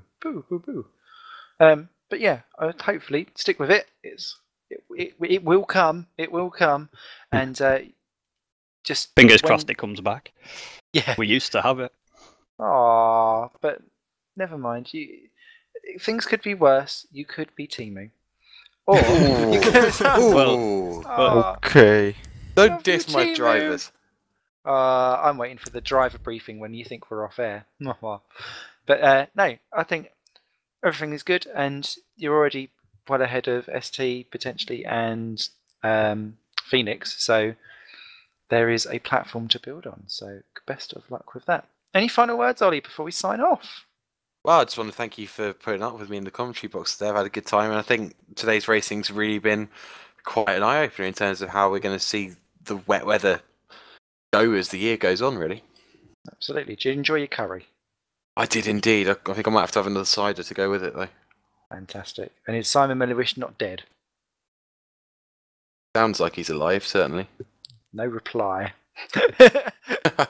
Well, fire alarm dependent one way or another. Thank you very much, Simon Melowish, for providing the camera action as ever for all of our admins and administrators and all kinds of stewarding and fun fest action that goes on behind the scenes. If you ever want to sign up, go to gpvwc.com and get involved in the action. We've got the Formula Challenges on the Tuesdays, we have the Super Cups on the Wednesdays, and of course this is the Super League on the Thursdays. Next time out, we are at the Red Bull Ring, or any other pseudonym that you like to call it, starting with A and 1. That, for the Super League itself, will be on the 28th of March. But of course, on the 26th, which is the Tuesday, we'll have the Formula Challenge. 27th, on the Wednesday, we will be doing the usual of the Super Cup, and then finishing off the Super League here. As ever, kick-off time will be on SimRace TV around 7:30-ish when the qualifying gets underway. And you've got a couple of weeks to get yourselves in on the action if you fancy it. And if not, just come along and have a giggle with the community, because it's a fun place to be, and I couldn't recommend it any higher than what I do already. And that is about rubbing a moob all over the screen. Thank you very much to Ollie. Thank you. Thank you. Thank you. Thank you, everyone. Big hugs, big love. This is Simon Smith. Toodle pips for now.